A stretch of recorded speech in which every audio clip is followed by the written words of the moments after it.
Hey guys, welcome back to the channel. This is a story about what if Deku became the Upper Moon's successor part 2.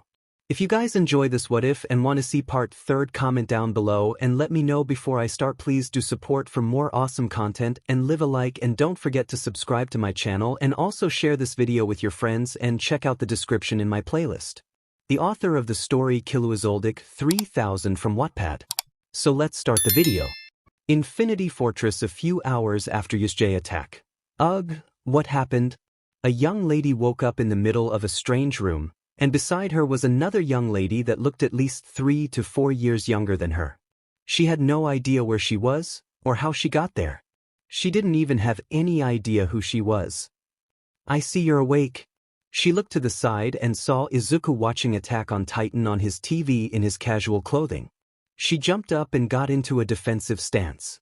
Izuku, hey now, don't need to get too defensive. I'm not going to hurt you. How am I supposed to know you're not lying? Izuku, if I wanted to kill you, then I would have cut off your heads with my 𝗵𝗃𝗃𝗁 sword. Besides, you're both demons now. Shocked, 𝗵𝗃𝗃𝗁𝗃. Izuku, yeah, believe it or not, you both are demons now. You'll eat people when you get hungry. I'm sorry, but once you turn into demons, there's no going back. But Izuku stood up and gave her a hug. She cried strong while Izuku told her to let it all out. Izuku, this is strong for me. I'm not that good at lying and I don't want to either. But in order for these two to stay by our side, I have to lie. I'm sorry you too, but I have to lie. Your memories might return sooner or later, but that doesn't matter. 𝗵𝗃𝗃𝗁𝗃 can just erase them after.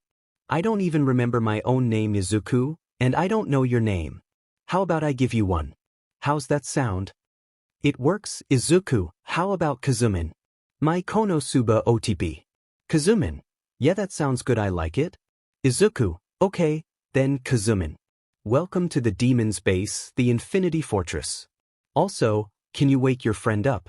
I have to ready myself up for taking you around the fortress.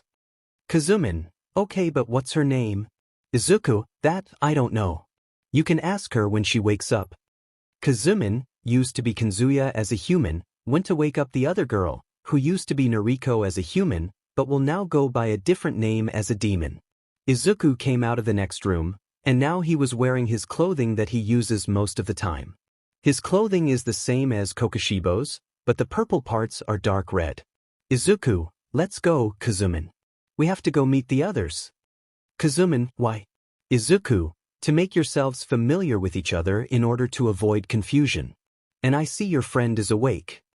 Yeah, but I don't remember anything. Izuku, must have been the many side effects of becoming a demon. Sometimes, it messes with your brain cells. All I can tell you is that some blonde guy with a black thunderbolt on his hair and a guy with grapes for brains tried to have their way with you, and so my friend and I knocked them out. Though the guy with the grape hair isn't waking up from his slumber. I accidentally chopped his head off. Nobody liked him anyway. He tried to grope my friend, and I think he was getting to you next, and then stuff happened. Oh, 𝗬𝗵𝗃𝗁𝗃, are you sure it was accidental and not intentional? Izuku, either way, it wouldn't really matter if he died. Like I said, nobody liked him, anyway. He was a pervert, and he tried to RP you too. You two were knocked out, and were bleeding badly. If we hadn't turned you into demons, then both of you would be dead by now.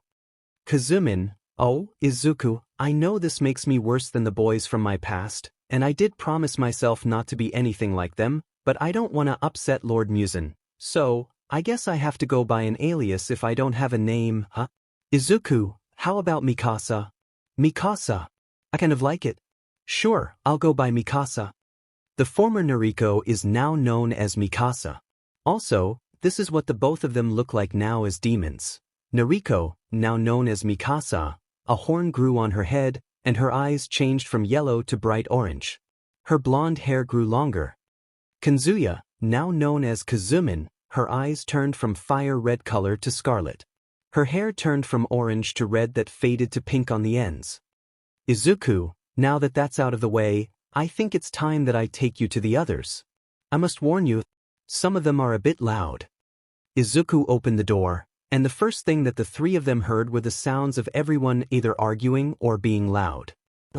Tomioka, this is why nobody likes you. Fight me. 𝗵𝗃𝗃𝗁𝗃. Shut the F up. Why don't you down and make me 𝗵𝗃𝗁𝗃? Why don't you come up here and make me come down there 𝗵𝗃𝗁𝗃? I am gonna come up there. And I'm gonna kick your F butt.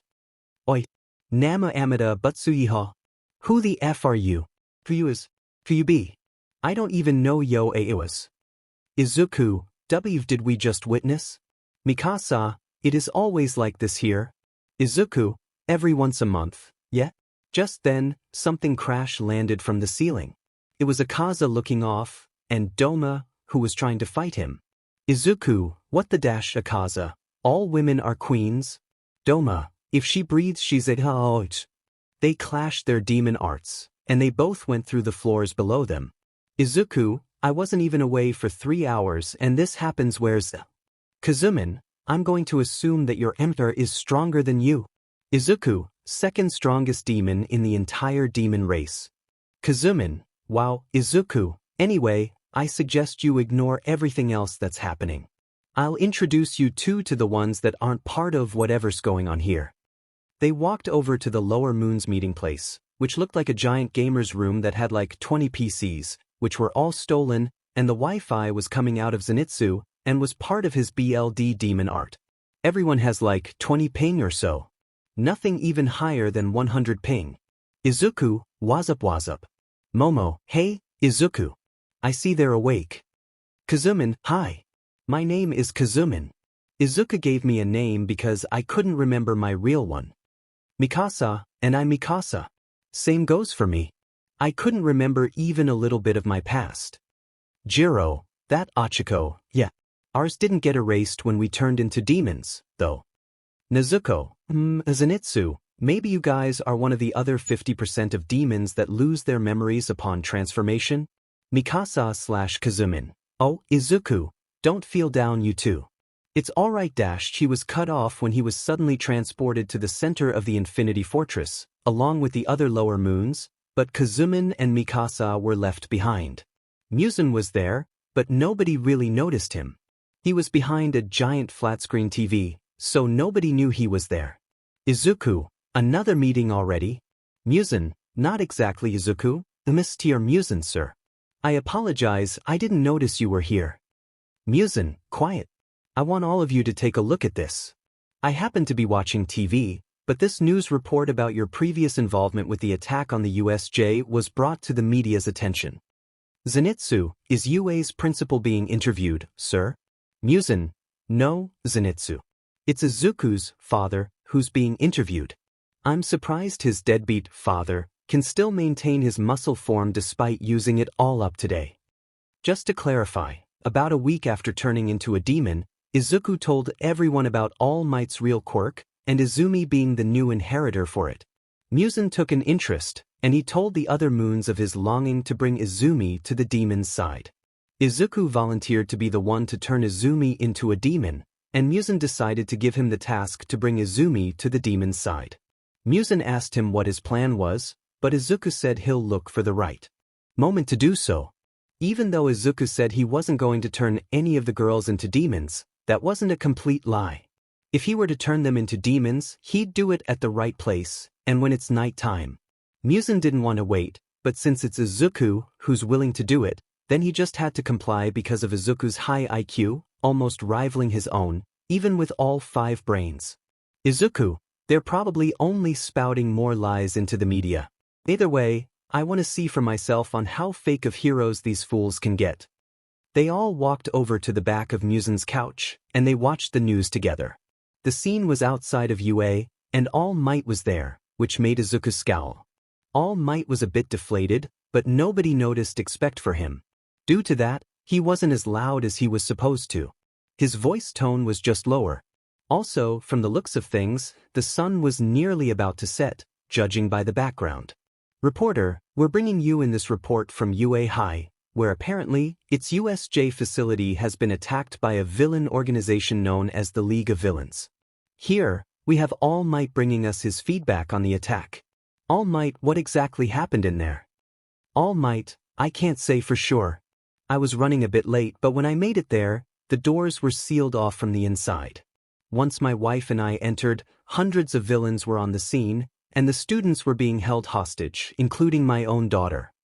Reporter, oh my, that's horrible. Is your daughter safe? What about the other students?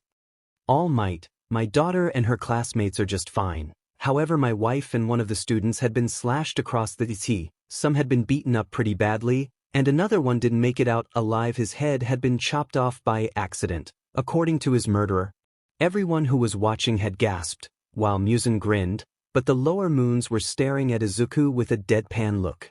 Izuku, it was an accident, I tell you. 𝗵𝗃, whether it was an accident or not, you killed that person. There's no going back from that. Izuku, you're right, nobody liked my 𝗳𝗏𝗃, anyway. He deserved it either way. Reporter, who would do such a thing? All Might, believe it or not, demons were present during the attack. Reporter, demons? All Might, not just any demons. They were the lower moons. Reporter, how did you all survive that? All Might, I'm not the #1 hero for nothing, you know. However, 4 pillars were present there for the students' training, but unfortunately, all of them had been defeated, and lower one was the one that killed minor my 𝗳𝗏𝗃 and slashed my wife and 𝗳𝗏𝗃𝗃 Kirishima across their. Reporter, I thought lower moons couldn't stand their ground against pillars. Are they getting stronger? All Might, it appears so. And, there's something else that everybody should know, my son Izuku Yagi is alive. Reporter, what? I thought he was reported dead on the day of his birthday last year. How is that possible? All Might, he was turned into a demon, along with the other 3 girls. Momo Yaoyorozu, Achiko Uraraka, and Kyokujiro. All being manipulated, and worst of all, they were part of the lower moons. Izuku being lower one. Reporter, that's too much information to register anything else. All Might, yes. My son would never attack me, nor will he ever say such hateful things to me. That's what I believe. 𝗵𝗃 was only manipulating him into attack us, and saying such things. Demons are all being controlled by him, right? That's the only possibility. Reporter, yeah, it is. Have anything else to say? All Might, yes. Despite being under his control, he still has some of his memories.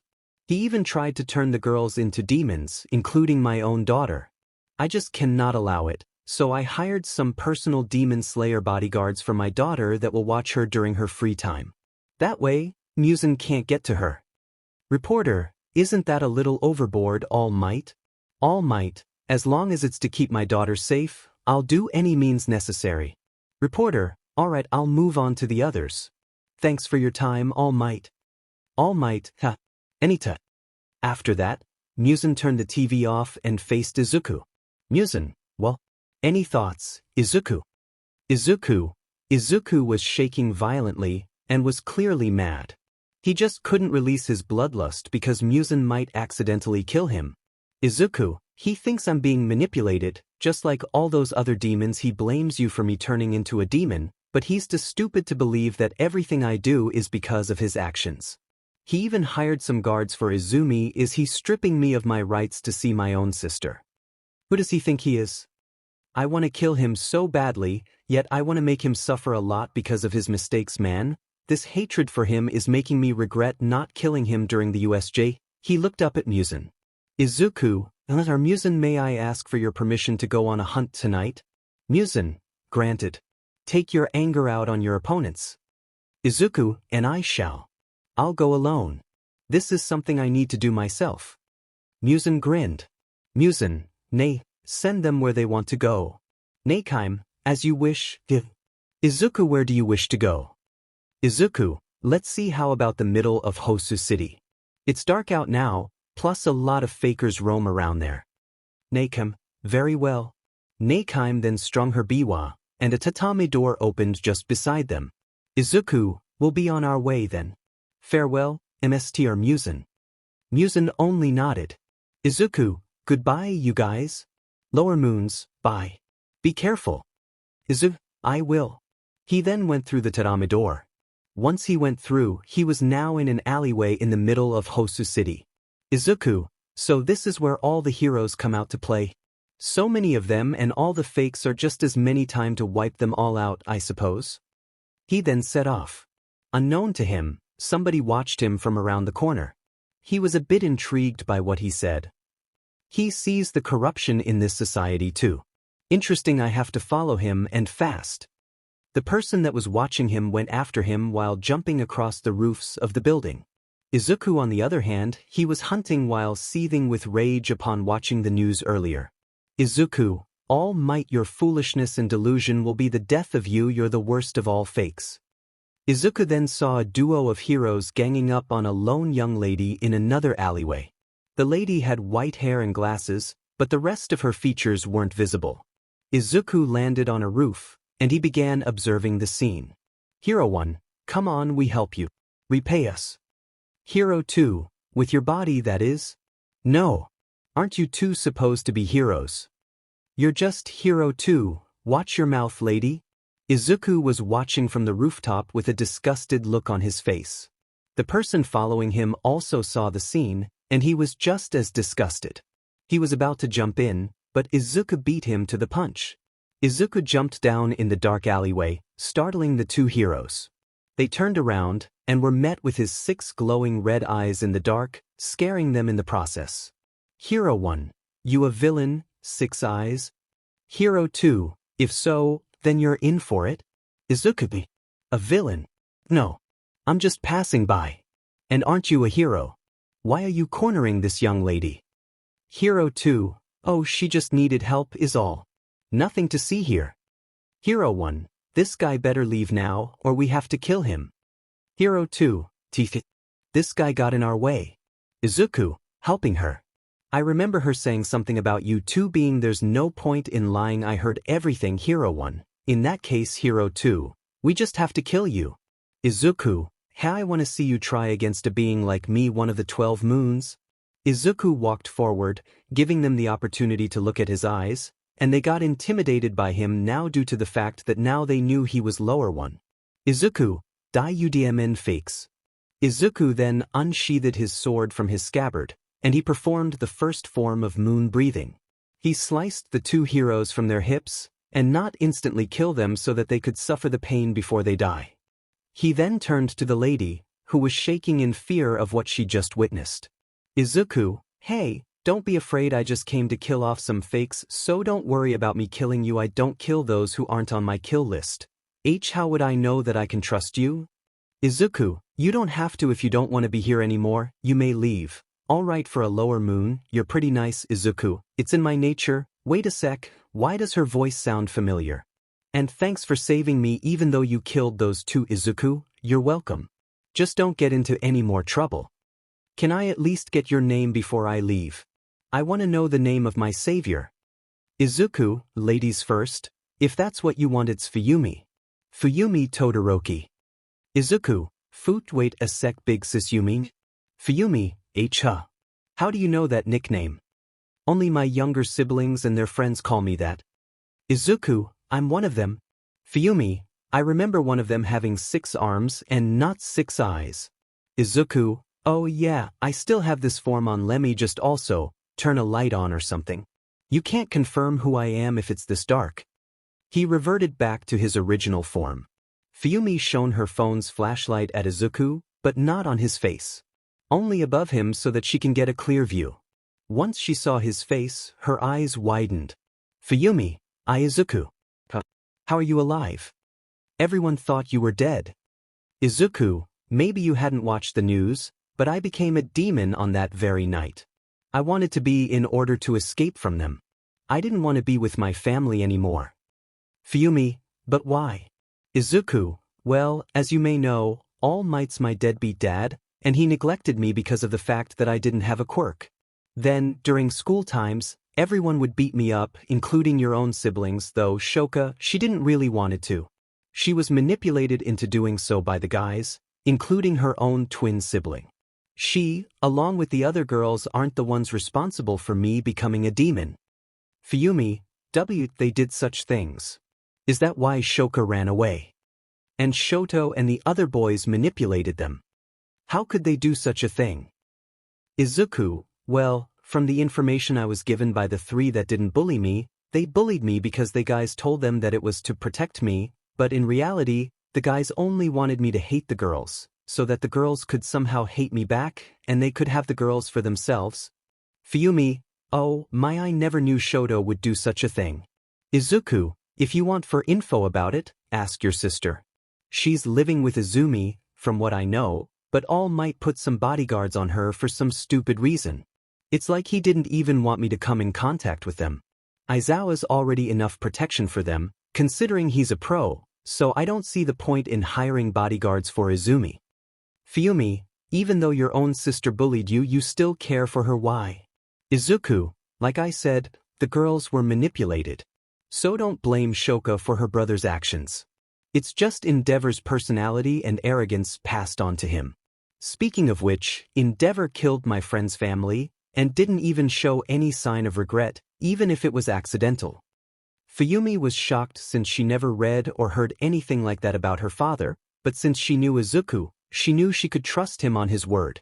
She looked down, and she was holding back tears from her eyes due to realizing that her own father was a murderer.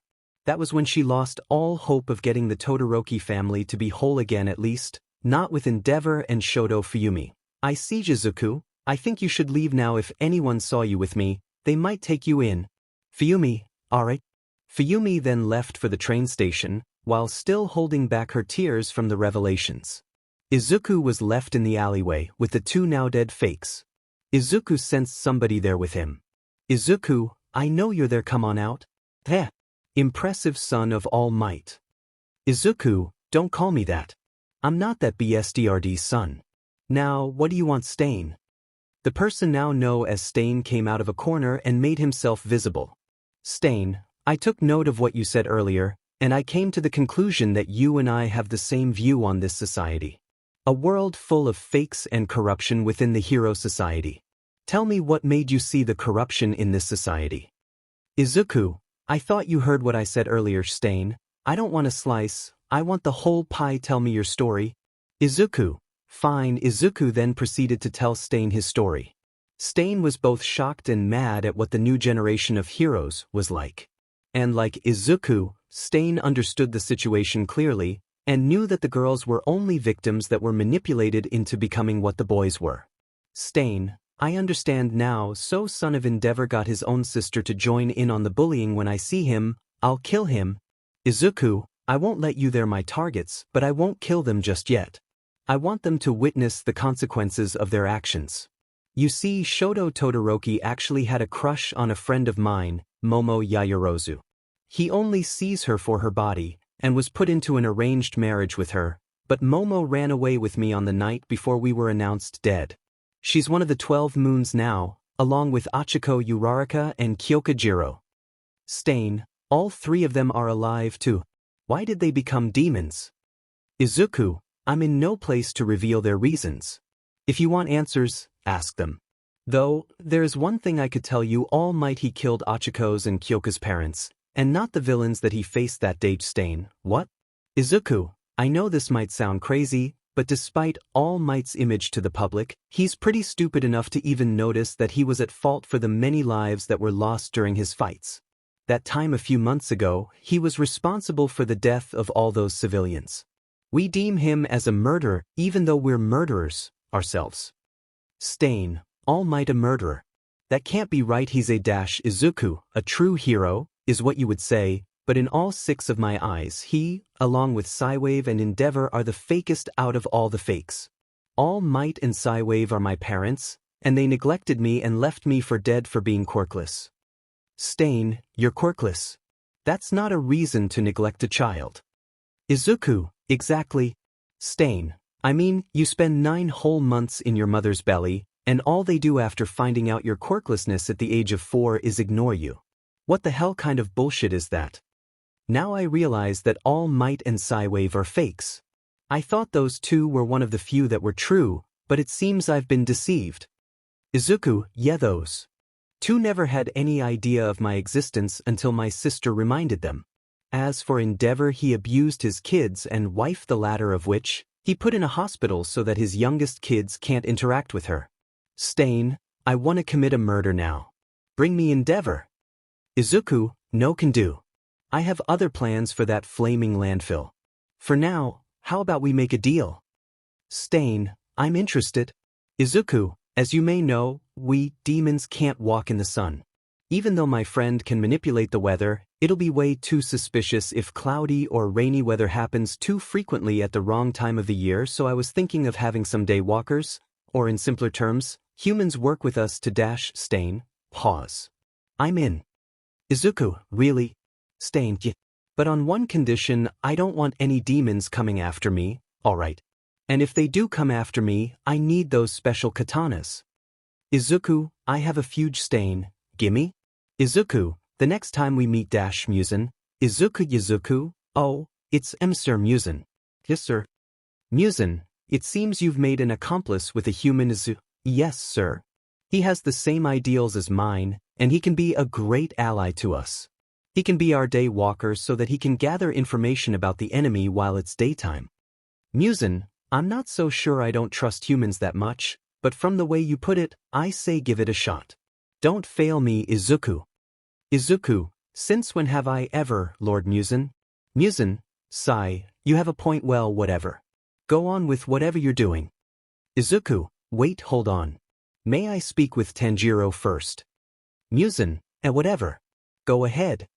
The telepathic link was then cut off between the two, and Tanjiro was linked to Izuku's telepathic link now. Tanjiro, hey, Izuku. 𝗵𝘃𝗃𝗃𝗃 said you wanted to speak with me.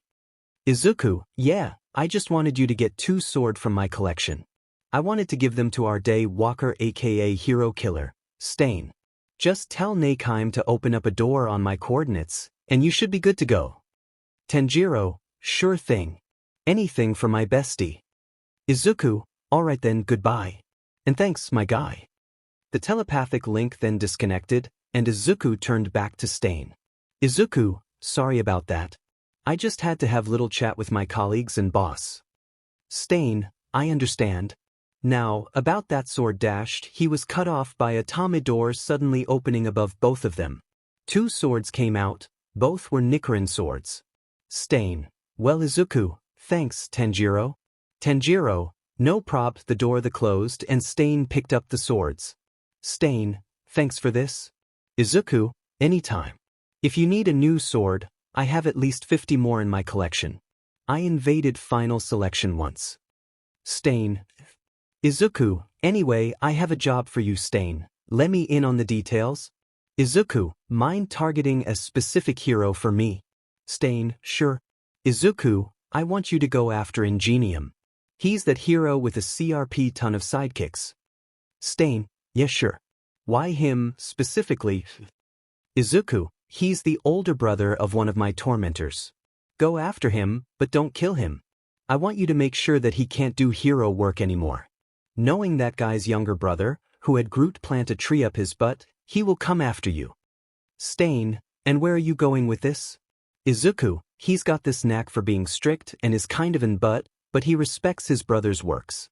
His sense of justice is a bit twisted due to him being so overly obsessed with rules and stuff anyway. Just from observing him, if something from him gets taken forever, he'll go into Terminator mode and go after whoever took it. I did it once when I purposely broke his favorite pair of glasses beyond repair, and it got me sent flying through the window. 𝗧𝗵𝗃𝗃𝗃𝗃, I see, so if news got out that his brother got taken out by me, I'm going to be his target. But how will he go after me? Izuku, some of his sidekicks and close friends that are heroes work here in this city. After studying about UA, I learned that they have internships after the sports fest. I don't know when it is, but while it's happening, go after 𝗵𝗃𝗵𝗃𝗃𝗃 if he's not at the stadium. Just don't kill him. Are we clear? 𝗧𝗵𝗃𝗃𝗃𝗃𝗃, yeah we are. Just don't turn your back on me, Izuku. Izuku, I don't plan to until we meet again, hero killer. 𝗧𝗵𝗃𝗃𝗃𝗃𝗃. Izuku then disappeared and went off to let more of his anger out. 𝗧𝗵𝗃𝗃𝗃𝗃𝗃. Izuku Yagi, you have my utmost respect, kid. You showed me the truth about All Might. He's no true hero, he's just like the rest. And 𝗧𝗵𝗃𝗃𝗃𝗃𝗃 also went out to hunt down some fakes. The next day hi Izumi. Why did he have to do this? Izumi was mad at her father for putting demon slayer bodyguards for her to protect her from demons. She didn't like the idea of it, and much worse, all 4 of them were perverted males that can't even converse with her without looking at her. Right now, all were present, but Kirishima was absent due to his injury. Shoka, it's worse than you thought? Izumi, yes. I talked to him about it yesterday, and he said it was to protect me. I told him to have them removed, and you know what he said. Katsumi, what? Izumi, he said that if I want them to be removed, I have to return back to them. Can you believe that? Mina, oh hell no. They know that you don't want to be with them any longer. You're already happy living alone with Shoka. Those four will only get in your way. Izumi, you think I don't know that? What's worse, the ones that were given to me are perverted as hell. Even worse than Kaminari and Mineta combined. Toru, we could sue them. Izumi, won't work. The Slayers are all high-ranked, so suing them isn't an option. Sue, I might have a solution. The girls turned to her. Izumi, alright, Sue. Spill the beans. Sue, you know how Izuku's technically on your side, right? Izumi, yeah, but where? You're not thinking what I think you're thinking, right? Sue, judging by your expression, I think we're thinking the same thing. Shoka, what's she thinking? Izumi gestured for the girls to come closer. Izumi, she's thinking that we lure them to Izuku and have Izuku kill them. Katsumi, what? Sue, are you out of your mind? Izumi, but it could work. I do want them away as soon as possible. It's better than going back to that hellhole. Shoka, but letting Izuku kill them. That's just nuts. Izumi, look, Shoka, if you were in my position and your BSRD father gave you perverted bodyguards, and only choice given to you in order to have them removed is to go back to a place you don't like, what would you do? Shoka, well, Izumi, exactly. I know this is wrong, but it's either worrying too much that Shoka and I will get raped by those four, go back to our hellholes, or we have them get killed. The girls thought about it for a second, and they agreed eventually. Izumi, great. Only thing we need to worry about now is how we'll get to him. The girls thought about it for a second. Due to that tatami door that came out of nowhere that Izuku went through, who knows where he was right now. Unknown to them, in one of the air vents in the walls, one of 𝗵𝗃𝗄𝗃's ICAMs were spying on them while they were conversing. 𝗵𝗃𝗄𝗃, Izuku, yes, Miss 𝗵𝗃𝗄𝗃. 𝗵𝗃𝗄𝗃, your sister wishes for you to eliminate 4 Slayers assigned to be her bodyguards. She says that they're perverted, and wishes to get rid of them. Izuku, I don't know 𝗵𝗃𝗄𝗃. Izuku, she says she and her friend might get raped by them anytime soon if she doesn't go back to your parents' house. Izuku, I'll do it. I may have not forgiven her completely, but I could at least do this for her. Besides, All Might's the one at fault here. Those Slayers BLDs on his hands. 𝗵𝗃𝗄𝗃, I see. I'll keep watch over them, and inform you once it's the end of their day. Izuku, I appreciate it, 𝗵𝗃𝗄𝗃. Back with 1A, Aizawa just arrived, and he looked like a mummy. 𝗵𝗃𝗄𝗃, sir. Is it really all right for you to be attending class while bandaged up? Aizawa, shut up, RoboCop. And yes, I'm very much fine. Did you really think a few injuries will stop me from attending my own class? Think again. Anyway, I'm just gonna make this brief. Your fight's not over. Chatter began among the students. And Katsuki, being the egotistical prick he is, he stood up and yelled. Katsuki, more villains. Let me at them. I beat them once, I can beat them again. Aizawa, quiet. You only took down low levels, and you barely got out of there even with Kirishima's help. You're still not good enough to take on the higher levels? Heck, you didn't even stand a chance against the 3 lower Moon 6. Katsuki, I was holding back. Izumi, I doubt that. Aizawa, enough. As I was saying, the sports festival's coming up, so you better prepare. If you idiots get beaten, then one of the people from Gen Ed will replace you. Not like I don't mind, if you're one of the bullies. I don't see either of you worthy of being heroes, even with flashy quirks. The guys grumbled, while the girls and Shinso agreed with his statement. Aizawa, anyway, class dismissed.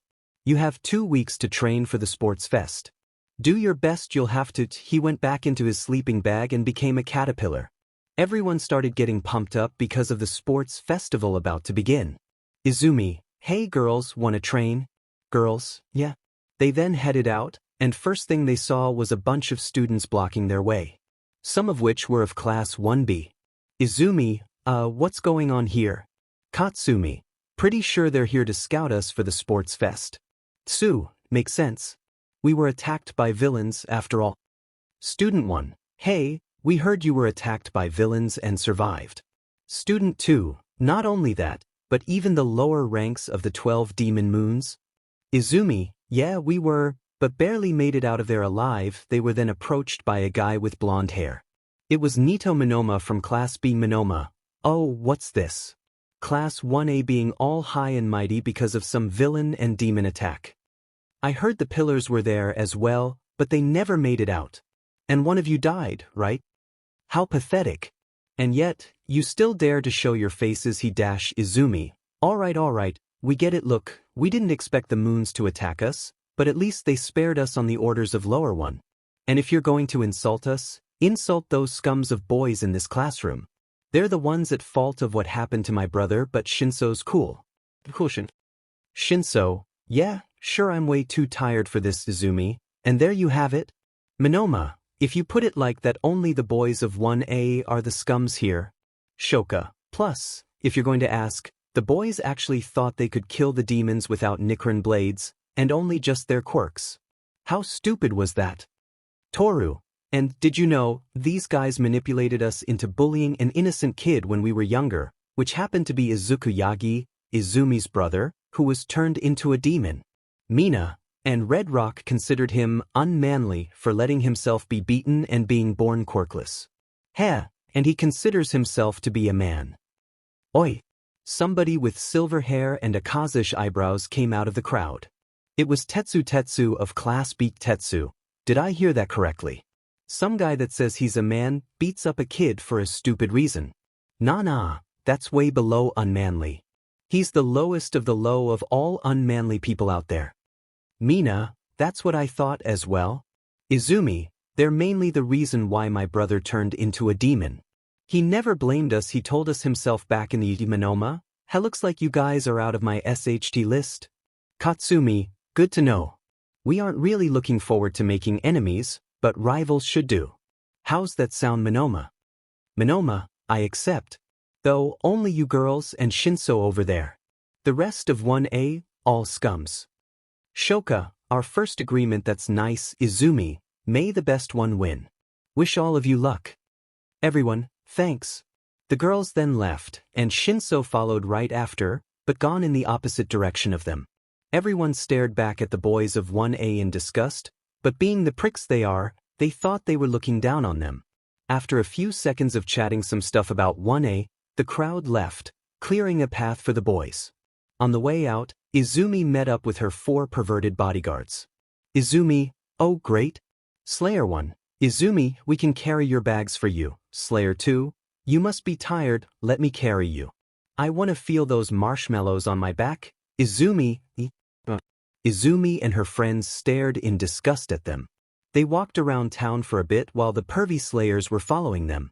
Meanwhile, 𝗵𝗃𝗵𝗃 was spying on them through her eye cams. She informed Izuku of every detail that she observed. Izuku was as hell of what he was informed of. He then went through one of the tatami doors that 𝗵𝗃𝗵𝗃 opened, and it led him to a top of a building just right next to where the girls were. He saw what the slayers were doing to them, and he was beyond off. Izuku, of all the slayers, why did it have to be 4 perverted ones? Geez, I might just kill them instead. Oh, what's this? Slayers perving on girls. Isn't that a violation? Slayer 1, none of your business, lady. Slayer 3, 𝗃𝗏. The person then went out of the alleyway, and she revealed herself to be 𝗧𝗵𝗵𝗃𝗃, though her eyes weren't visible due to the very little lighting in the area. 𝗧𝗵𝗃, out of all the slayers and humans I've ate, you're by far the most perverted ones. Slayer 4, wait, you're a demon.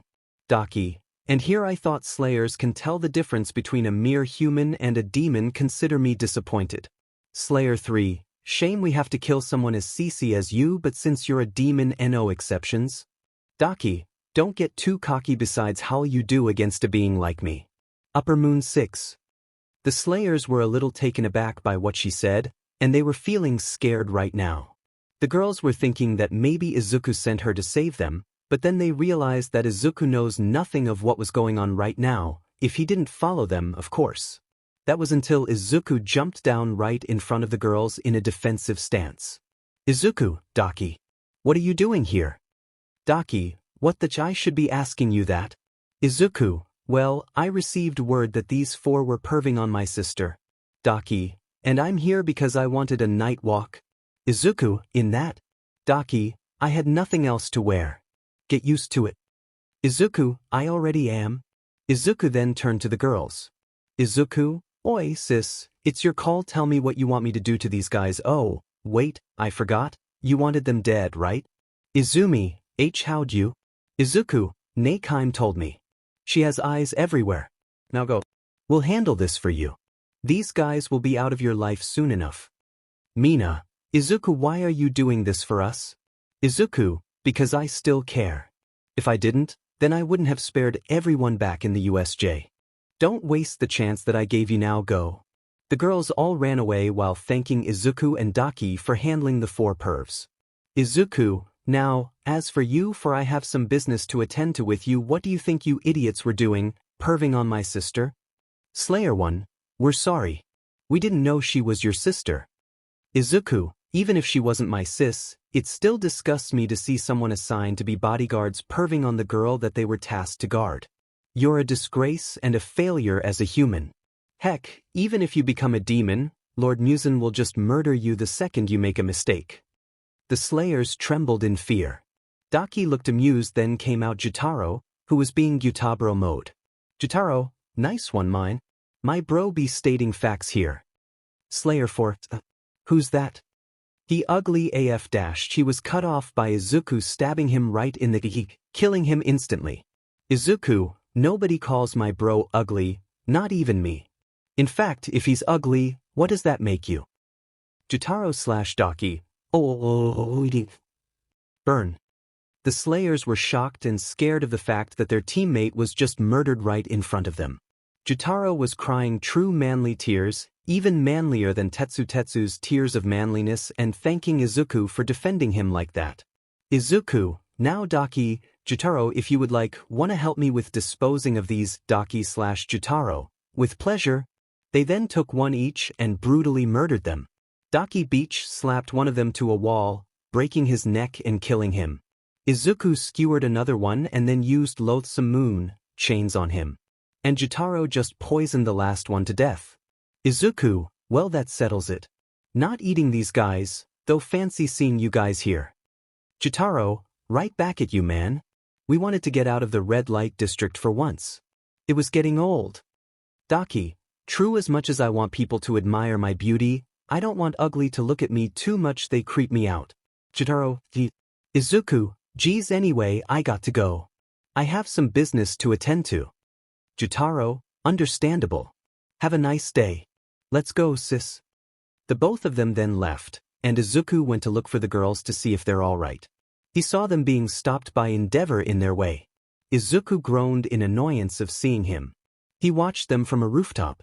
𝗫𝗏𝗏's back was facing him, so 𝗫𝗏𝗏 obviously couldn't see him. 𝗫𝗏𝗏, Shoka, come home this instant. Shoka, I won't go home even if my life depended on it. 𝗫𝗏𝗏, stop being so rebellious. Be like your brother and be obedient.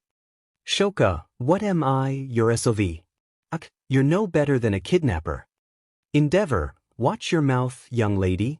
Shoka, I'll watch my mouth once you get out of everyone's lives. 𝗫𝗏𝗏, that's it.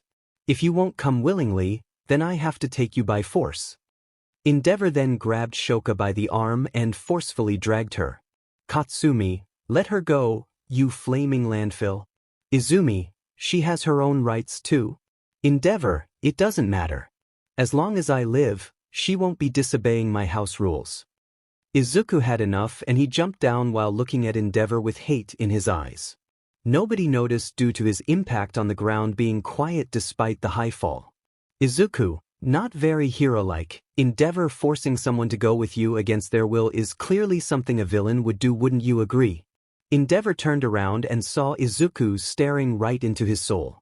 𝗫𝗏𝗏 examined him, and the thing that caught his eye was the kanji written in Izuku's eyes.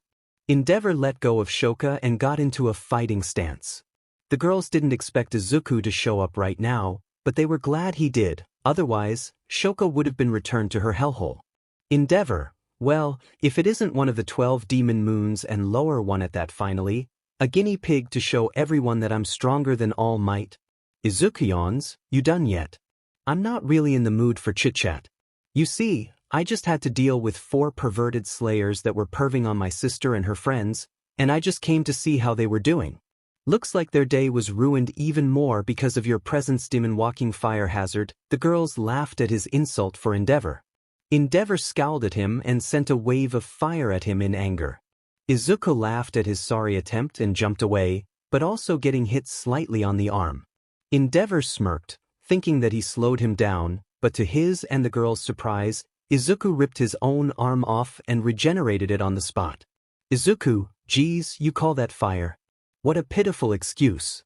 Hellfire's nothing compared to Tanjiro's power of the sun, heck, and he's a demon, someone who's allergic to the sun. Now I see why you can never beat All Might. 𝗵𝗃𝗏, shut up. Once I beat you, I'll prove that I am stronger than him. Izuku, blah blah blah, you already said that a minute ago. Stop repeating. It's just as annoying as your face and the smell of your armpit hairs burning up due to your quirk. The girls laughed even more.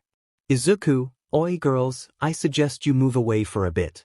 Things might get a bit hectic here. The girls complied and ran away towards the center of the city. While that was happening, a news helicopter caught sight of the fire that 𝗵𝗃𝗏 shot out a while ago and decided to get something to report about. The chopper then set on live broadcast of the upcoming fight between the number 2 hero and the lower 1 demon. Reporter, we're bringing this to you live from Mustafa City.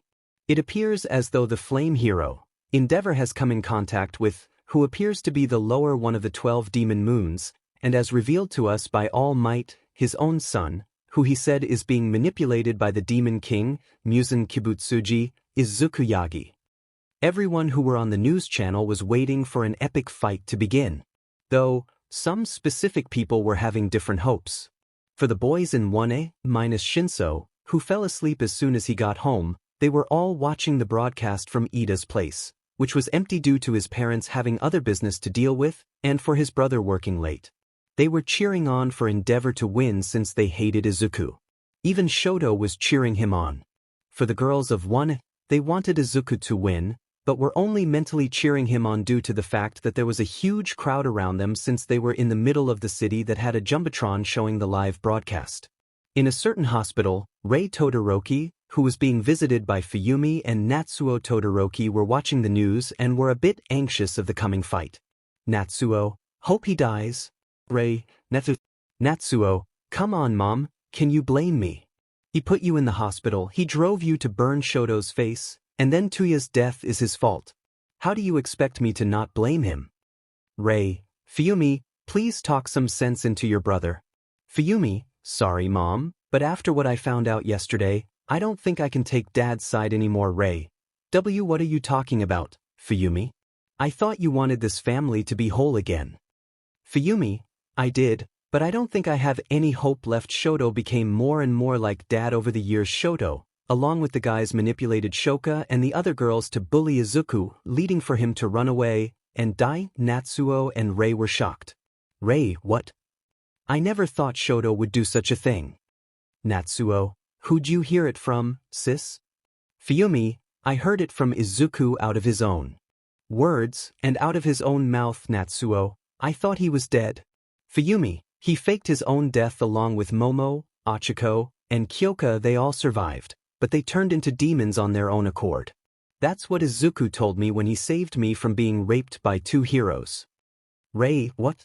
Natsuo, hold on, so not only are those 4 alive, but are also demons.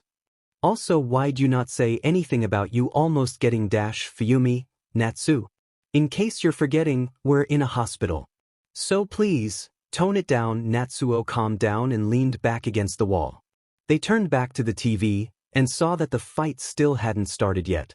Fuyumi, to be honest, if I were to choose who I want to win this fight, it'd be Izuku. He showed me the truth. He told me that dad ruined another family in the past and he didn't even regret it. Meanwhile, in the Yagi household, Toshinori and Inko were watching the broadcast with worry in their eyes. Toshinori wished he could help, but his limit was up. Inko was in no condition to even do a rescue due to her injury. They didn't know whose side to cheer for. In the Infinity Fortress, 𝗵𝘃 told everyone to watch what was going on. He somehow stole a jumbotron off of some company that had it conveniently placed outside while it was nighttime. 𝗵𝘃 stole it when nobody was looking, and has 𝗍𝗂𝗵 put it in his own private theater in the fortress for the heck of it. 𝗵𝘃, looks like Izuku is at it again. 𝗂𝗃, it appears so Doma, oh my. A battle between lower 1 and number 2. Surely, Izuku will win. I mean, you can't beat a demon without a 𝗵𝗃𝗃 blade or the sun. And the latter is still a few hours away. The night has only just begun. Tanjiro and Nezuko snarled at the sight of their family's killer. They were cheering for Izuku to win. Akaza was being all big bro basketball mode and cheering on for Izuku in the corner. Everyone else knew that Izuku was going to win, so there was nothing to worry about. 𝗵𝘃, I want to see something entertaining for once. Fun isn't something one considers at times such as now, but this, chuckles evilly, does put a smile on my face. Back to the fight, Izuku was having a stare-off with 𝗵𝗍𝗻. Once 𝗵𝗍𝗻 saw the camera was on him, he began speaking. 𝗵𝗍𝗻, boy, I suggest you surrender now. If you don't, then I'll have to burn you. And nobody likes to get burnt, right? Izuku, 𝗵𝗍𝗻, Izuku, what? 𝗵𝗍𝗻, did you hear what I just said? Izuku, no, I thought it was boring since it was coming from you, so I just ignored it. Besides, what point is there when it's from your words? I mean, why would I even listen to some fake hero that's only in it for the fame and to show off his own strength? Izuku then dashed towards 𝗵𝗍𝗻 and delivered a slash at him, only for him to dodge back. 𝗵𝗍𝗻 then sent a wave of fire towards Izuku, but he just stood there with his sword in hand and prepared a breathing technique with a smirk on his face. Izuku, perpetual night, lonely moon, incessant? He sent several slashes towards 𝗵𝗍𝗻, slicing apart and redirecting his fire in the process. 𝗵𝗍𝗻 barely had time to dodge, and he got hit by the long-ranged slashes that were sent to him, causing him an injury to some part of his 𝗬𝗂𝗃, but only minor. Izuku, bleeding already. And I expected more from you, number 2. 𝗵𝗍𝗻 roared in anger and he prepared to punch Izuku. He sent a barrage of punches towards him, but Izuku dodged all of them with no problem at all. Izuku, you call those punches? Man, compared to Akaza, his punches are 10x faster than your sorry arms. You may be strong, but that's only against humans. So I wonder how you'll go against a demon like myself, 𝗵𝗍𝗻. Izuku then found an opening, and so he swung his blade and readied an attack. Izuku, waning moon swaths. 𝗵𝗍𝗻 was way too close to dodge the attack, so he got hit and had an X on his 𝗬𝗂𝗃 from the slash he just received from Izuku. He regained his composure shortly. He then threw another attack at Izuku. 𝗵𝗍𝗻, hell's spider. He sent multiple beams at Izuku and attempted to slice him. Even if he can't kill him, he could at least slow down his regeneration time. The attack almost reached Izuku, when suddenly Izuku, catastrophe, 10-man crescent moon. A series of slashes of crescents were seen getting sent chaotically in various directions. Hell Spider's effect was negated due to the overwhelming power, but it wasn't the only thing affected by the attack. Even some of the buildings around them were slashed into smaller pieces due to the chaotic barrage of slashes. Luckily, the news chopper was unaffected by it since it was too high up in the air. 𝗵𝗍𝗻, raging assault, hell minefield. 𝗵𝗍𝗻 punched the ground, making it crack, and then he lit his fire into the cracks, and then the ground began to glow. 𝗵𝗍𝗻 smirked before he let the ground explode. Izuku was caught up in the explosion, but all he did was give him a sly grin. A huge smoke cloud formed, but it was suddenly dispersed by Izuku, who stood there with a grin on his face, and all 6 of his eyes glowing. Izuku, I'm really starting to find this fun. Keep it coming, 𝗵𝗍𝗻. I can fight for until dawn, if I have to. 𝗵𝗍𝗻, I don't get it, boy. Even though you're facing off against the number 2 hero, how come you're not intimidated by my sheer presence? Don't you realize that my quirk can be a nuisance in you regeneration speed? So why? Izuku, why? I'll let you in on a dirty little secret of mine. Ever since I was a little kid, I never had any sense of fear at all. 𝗵𝗃𝗏, is that so? Well then I just have to make you feel fear. Izuku, you're welcome to try, tough guy. 𝗵𝗃𝗏 then sent more fire toward Izuku, to which he keeps on blocking and redirecting with his own blade. 𝗵𝗃𝗏 couldn't even land a hit on Izuku, and he was only playing. The first hit of his a while ago was an exception because Izuku wasn't prepared. Izuku, that all you got? Number 2. Man, I wasn't even getting started yet. What a disappointment, like your so-called masterpiece. 𝗵𝗃𝗏, 𝗧𝗵𝗵𝗃𝗲, prominence burn. 𝗵𝗃𝗏 sent a giant beam of fire towards Izuku, but instead of Izuku dodging, he just did this. Izuku, hey, you really wanted me to do this again? Catastrophe, 10-man crescent moon. Sixfold. He did the same attack he did a while ago, but only this time, he did it 6 times stronger, and 6 times more chaotic. About over 100 slashes were seen across the area, and Izuku completely overpowered 𝗵𝗃𝗏's prominence burn. The slashes were so strong that Izuku destroyed more buildings in the area, along with slashing 𝗵𝗃𝗏 multiple times, but not enough to actually hurt him too much, or else he'd kill him. As much as he did want to, 𝗵𝗃𝗏 wasn't Izuku's target. Tanjiro and Nezuko had already claimed him as their target. 𝗵𝗃𝗏 was bleeding too badly to continue fighting. He tried getting up, but it only led to him falling back down on the ground. He looked up at Izuku, and saw that all 6 of his eyes were glowing and glaring right into him. He had a smirk on his face that said, "You lose, I've won." He looked to the surrounding area, and saw the amount of destruction done. Luckily, no innocent bystanders were nearby, and the place was only in the bad side of Mustafa, which was the home to many thieves and villains in hiding. Izuku walked over to 𝗵𝗃𝗏, but he only passed by him. He was about to leave, but not before saying, "Izuku, you're lucky that you're not my target. 𝗵𝗃𝗏, as much as I do want to kill you for what you've done to my friends, I won't kill you because they've already claimed you as their target. If you want to stand your ground against them, get even stronger. You're way too weak, that's why you've lost. Farewell, 𝗳𝗵𝗵𝗃𝗏." Izuku then called for 𝗵𝗃𝗵 to open a door. A tatame door appeared right in front of him, and then he walked through it. 𝗵𝗃𝗏 watched as he did, and then he collapsed on the floor and was rendered unconscious from the amount of blood loss. He passed out on the ground, and everyone gasped at seeing the number 2 being defeated so easily. Izuku got back to the fortress, and was met with everyone waiting for him. Even 𝗵𝗏𝗏. 𝗵𝗏𝗏, well Izuku. You've seemed to have had some fun while you were out.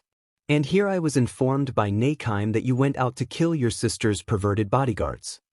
Izuku, I did, and Daki and Jotaro helped me, even though I didn't expect them to appear.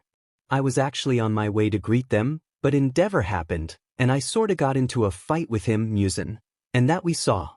I've got to say, that was very entertaining to watch. 𝗃𝗃𝗁𝗵𝗃 then went towards Izuku, and then he bonked his head. 𝗃𝗃𝗁𝗵𝗃, idiot, don't go all out like that again. Izuku, were you worried? 𝗃𝗃𝗁𝗵𝗃, maybe. After that, all of the other demons there were complimenting and praising Izuku for his obvious victory. Meanwhile, on the surface, people were in worry of the 12 moons. 𝗵𝗃𝗏 was beaten by lower one, so that means that an upper rank can potentially kill him when the time comes. Their only hopes now were the Slayers and All Might. Speaking of which, All Might received word from the police that one of their cameras caught sight of Izuku murdering Izumi's bodyguards. All Might was off that his plans to get Izumi back was foiled, but he didn't blame Izuku. He still believes that Izuku was only being manipulated by the Demon King. How delusional of him. And then, after Izuku got praised by his colleagues, he asked permission to go out in order to take care of some unfinished business. He decided to go to his old middle school to take care of a few things. For the many times he's been framed to be in detention, he noticed that the teachers would stay up until 7:30 in the evening to take care of school stuff. He even overheard them saying bad stuff about him, which got him off as hell. So, to finally have some payback, Izuku decided to kill them off. He was now on the school's front gate, and is heading into the main building now, and this is the moment where everything is. It was a lovely night out. Fire was spreading, buildings were falling. On nights like these, teachers like these should be burning in hell. This was exactly what Izuku was planning on doing. He was now walking through the halls with his blade in hand and was ready to murder some 𝗵𝗃𝗃. He invited some friends of his, which were 𝗳𝗵𝗃𝗃 and Yuzui. The two were outside and were making some preparations. There was another demon there, but she was only on standby and for recording what Izuku was doing. 𝗳𝗵𝗃𝗃𝗵𝗃 demon art description can create rocks and manipulate their shape. Not only that, he can also manipulate any existing rock, as long as it's in his reach.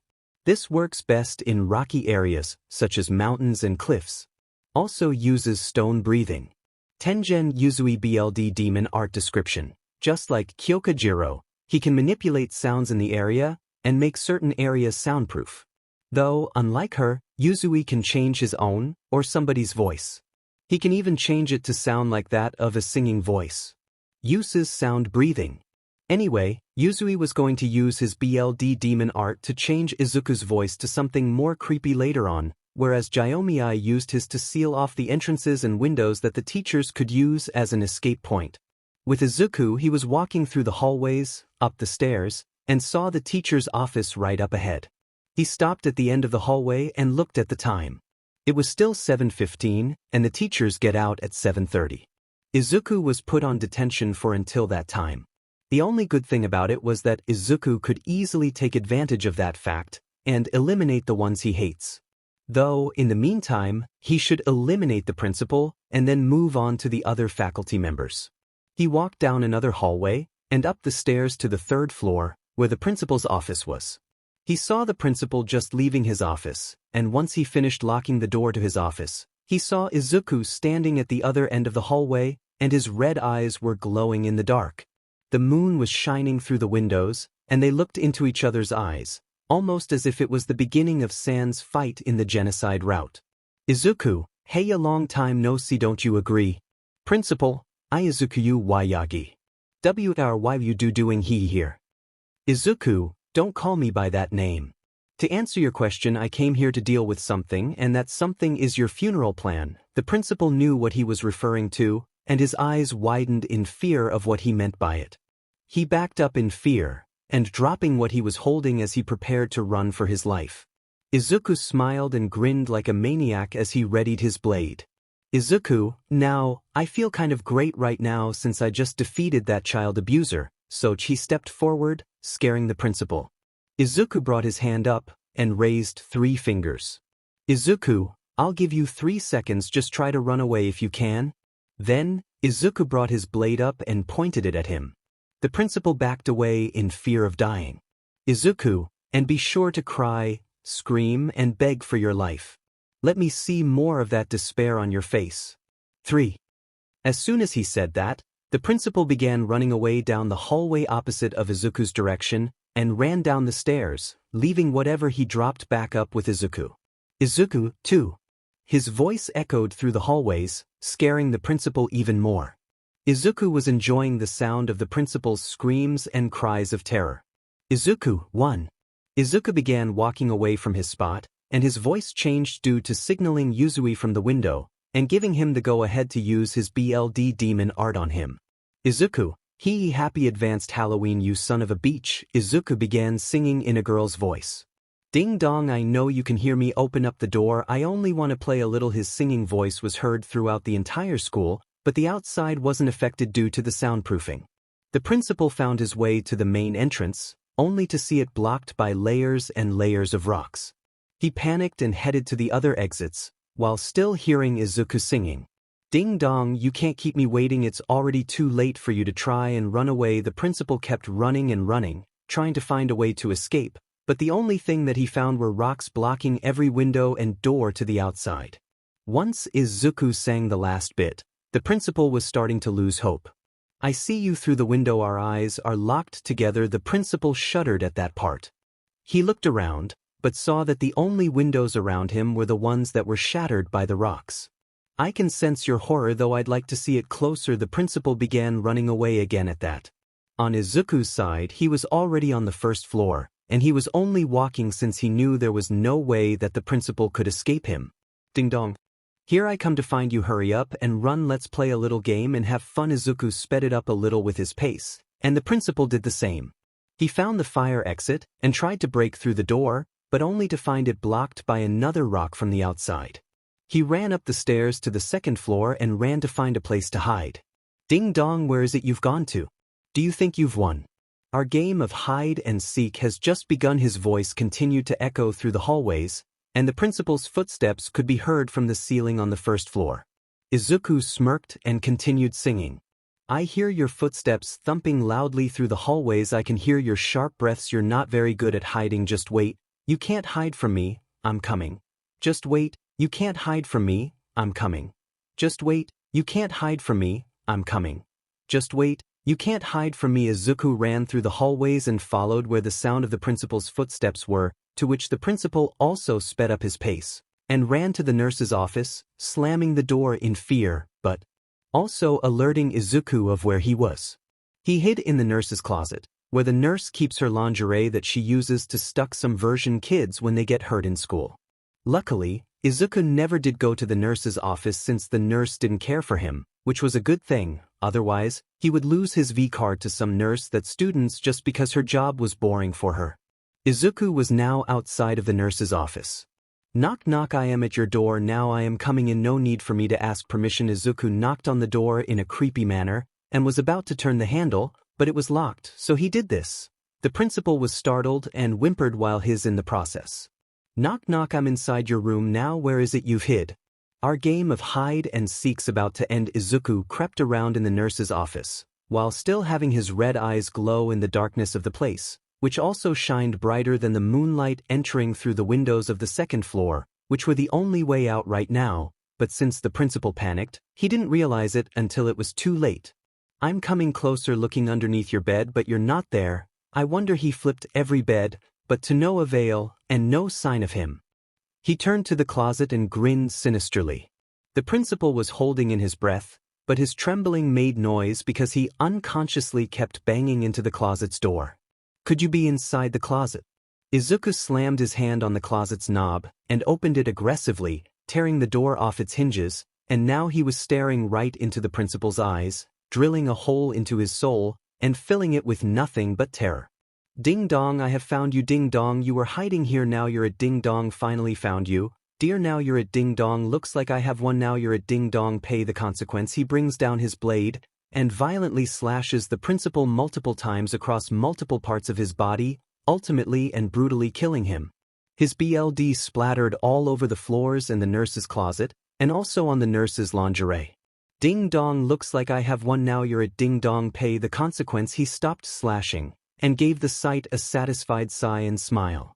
Despite there being tons of BLD on his clothes, he was still proud of what he did. Izuku's voice then changed back to normal, and then he turned to the nurse's lingerie.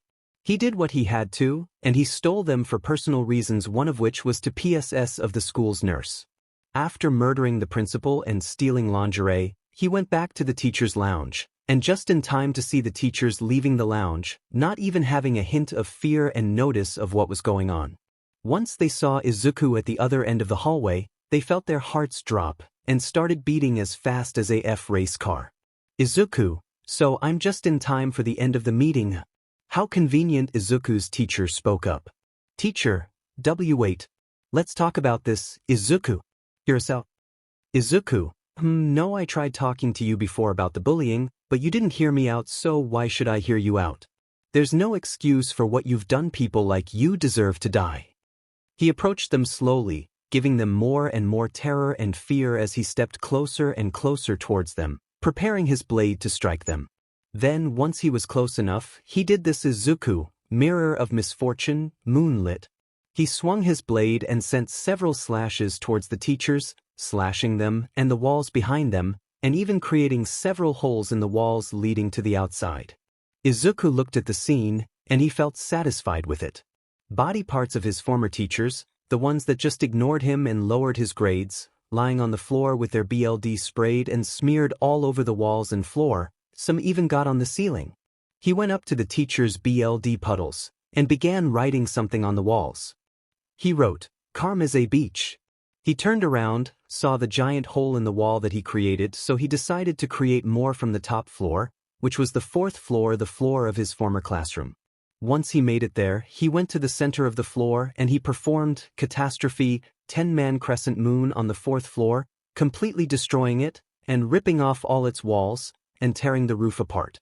He then used Moondragon ringtails to shred the remaining bits off. After his fun, he jumped down and went to 𝗬𝗍𝗄𝗃 and 𝗳𝗵𝗍𝗄𝗃. 𝗬𝗍𝗄𝗃, you seem to have had fun. And it was flamboyant. Izuku, thanks. Now, where's Shinobu? Shinobu then got out of a corner and put on her usual smile. Shinobu, looking for me? Izuku, hey, Shino. So, did you get all of that? Shinobu, why yes. My BLD demon art sure is useful. Shinobu Kocho BLD demon art desk. She can summon insects and command them to do whatever she wants them to do. She can even enhance their senses and increase their strength and size, but only to the size of a remote-controlled drone that you can buy. Plus, she can also make non-poisonous and non-venomous insects to have poison and venom in them. She also uses insect breathing, and due to her being a demon, she's as strong as a guy that can crush an entire rock using only their fist. A drone-sized mosquito then landed next to Shinobu, and it had a camera with it. It was recording everything happening within the events of what Izuku did. Izuku, you guys did well. Thanks for assisting me with this. The 3, sure, anytime/I flamboyantly welcome you. Izuku chuckled and he called for 𝗍𝗃𝗵𝗃 to open a door. A door opened up next to them and they went through. Izuku, we're back. Where is everyone? 𝗂𝗃𝗃, either they're off to do their own stuff, or they were hungry. Izuku, 𝗂𝗃𝗃, are you the only one here? 𝗂𝗃𝗃, no, I'm not. 𝗳𝗏𝗃 and the others are here. Your friends are in the lower moon hangout space, and I'm just here because I've got nothing else to do. Izuku, where's your wife? 𝗂𝗃𝗃, she's with 𝗳𝗏𝗃, 𝗍𝗃𝗵𝗃, and Kotoha. Izuku, alright, I'ma go now. They might be waiting for me. Thanks again, you guys. Izuku then leapt towards the other platforms, leaving the others behind. His companions all went to their quarters as well. Izuku ran through the corridors of the fortress, and then he heard someone behind another door. They sounded like they were, and he got cautious, thinking it was a human that somehow got inside the fortress since demons can't get tired, but they can still breathe very strong if they're scared. He just wanted to make sure, so he opened the door and he regretted doing so because he found this happening. The two stopped and then looked at Izuku, who was at the door. Izuku also stared back, like, what Izuku? I have no words, except, I'm sorry, I thought a human snuck in here cause I heard Tanjiro. Kaneo. Tanjiro, understandable, it's alright, but can you leave now? We're kind of busy here, Izuku, right? Sorry. Izuku closed the door and went off. Tanjiro, now, where were we? They then went back to their session. Meanwhile, in another part of the fortress Musen, I'm bored, oh, well, might as well see everyone's point of view to pass the time. He began looking through everyone's point of view, and he found interesting things, which weren't anything new. Musen, Inosuke running through the corridors 𝗳𝗿𝗄𝗃 trying to stop him, Doma eating women, 𝗂𝗃𝗃 punching everything, 𝗃𝗃 perfecting his 15th form Zenitsu, and Nezuko hanging out, Gyako making art, 𝗵𝗃𝗃𝗃 being a wuss, as always, 𝗂𝗃𝗃 being a fuckboy, 𝗳𝗏𝗃 with the girls, Jutaro being a man, Tanjiro, oh my god. He regretted seeing what he just saw. Musen, note to self, never look through Tanjiro's vision ever again. Back with Tanjiro and Kaneo, Inosuke suddenly barged in on them soon after Izuku left, so their private time had been cut short. Time skip weeks later. During the past 2 weeks, everyone saw the news about Endeavor's fight, and they were all in fear of what Izuku will do next. In all honesty, they fear Izuku more than they feared the most powerful villains of all time. The guys of 1A minus Shinso were all mad at the fact that Izuku stood his ground against Endeavor. Shoto was most mad because he wanted to surpass his father so badly, but instead, Izuku beat him to the punch and even put him in the hospital. Karma, am I right?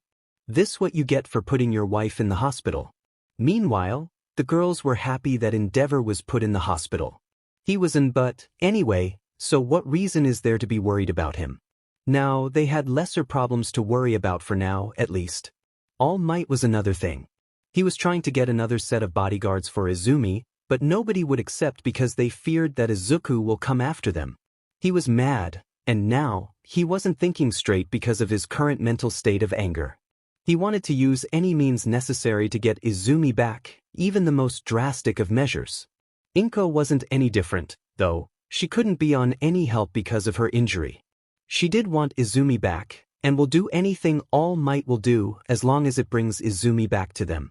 Not only the news of Endeavor's fight was made public, but also the fact that Aldra was shut down because of what had been found the next day. The place was in no condition to be a running school, so they just left it there to be abandoned in the middle of the city. It was off limits now, but some idiots went there for ghost hunting, only to never be heard from ever again. It became the latest urban legend of Japan that day, and it was the most feared as of now. Nobody even dared to approach the place because they heard sounds coming from it, and even ghost sightings from that location were posted online by multiple people who only shot the photos from afar and not too close to the building. Enough about that. Time for the main event. Right now, it was time for the sports festival.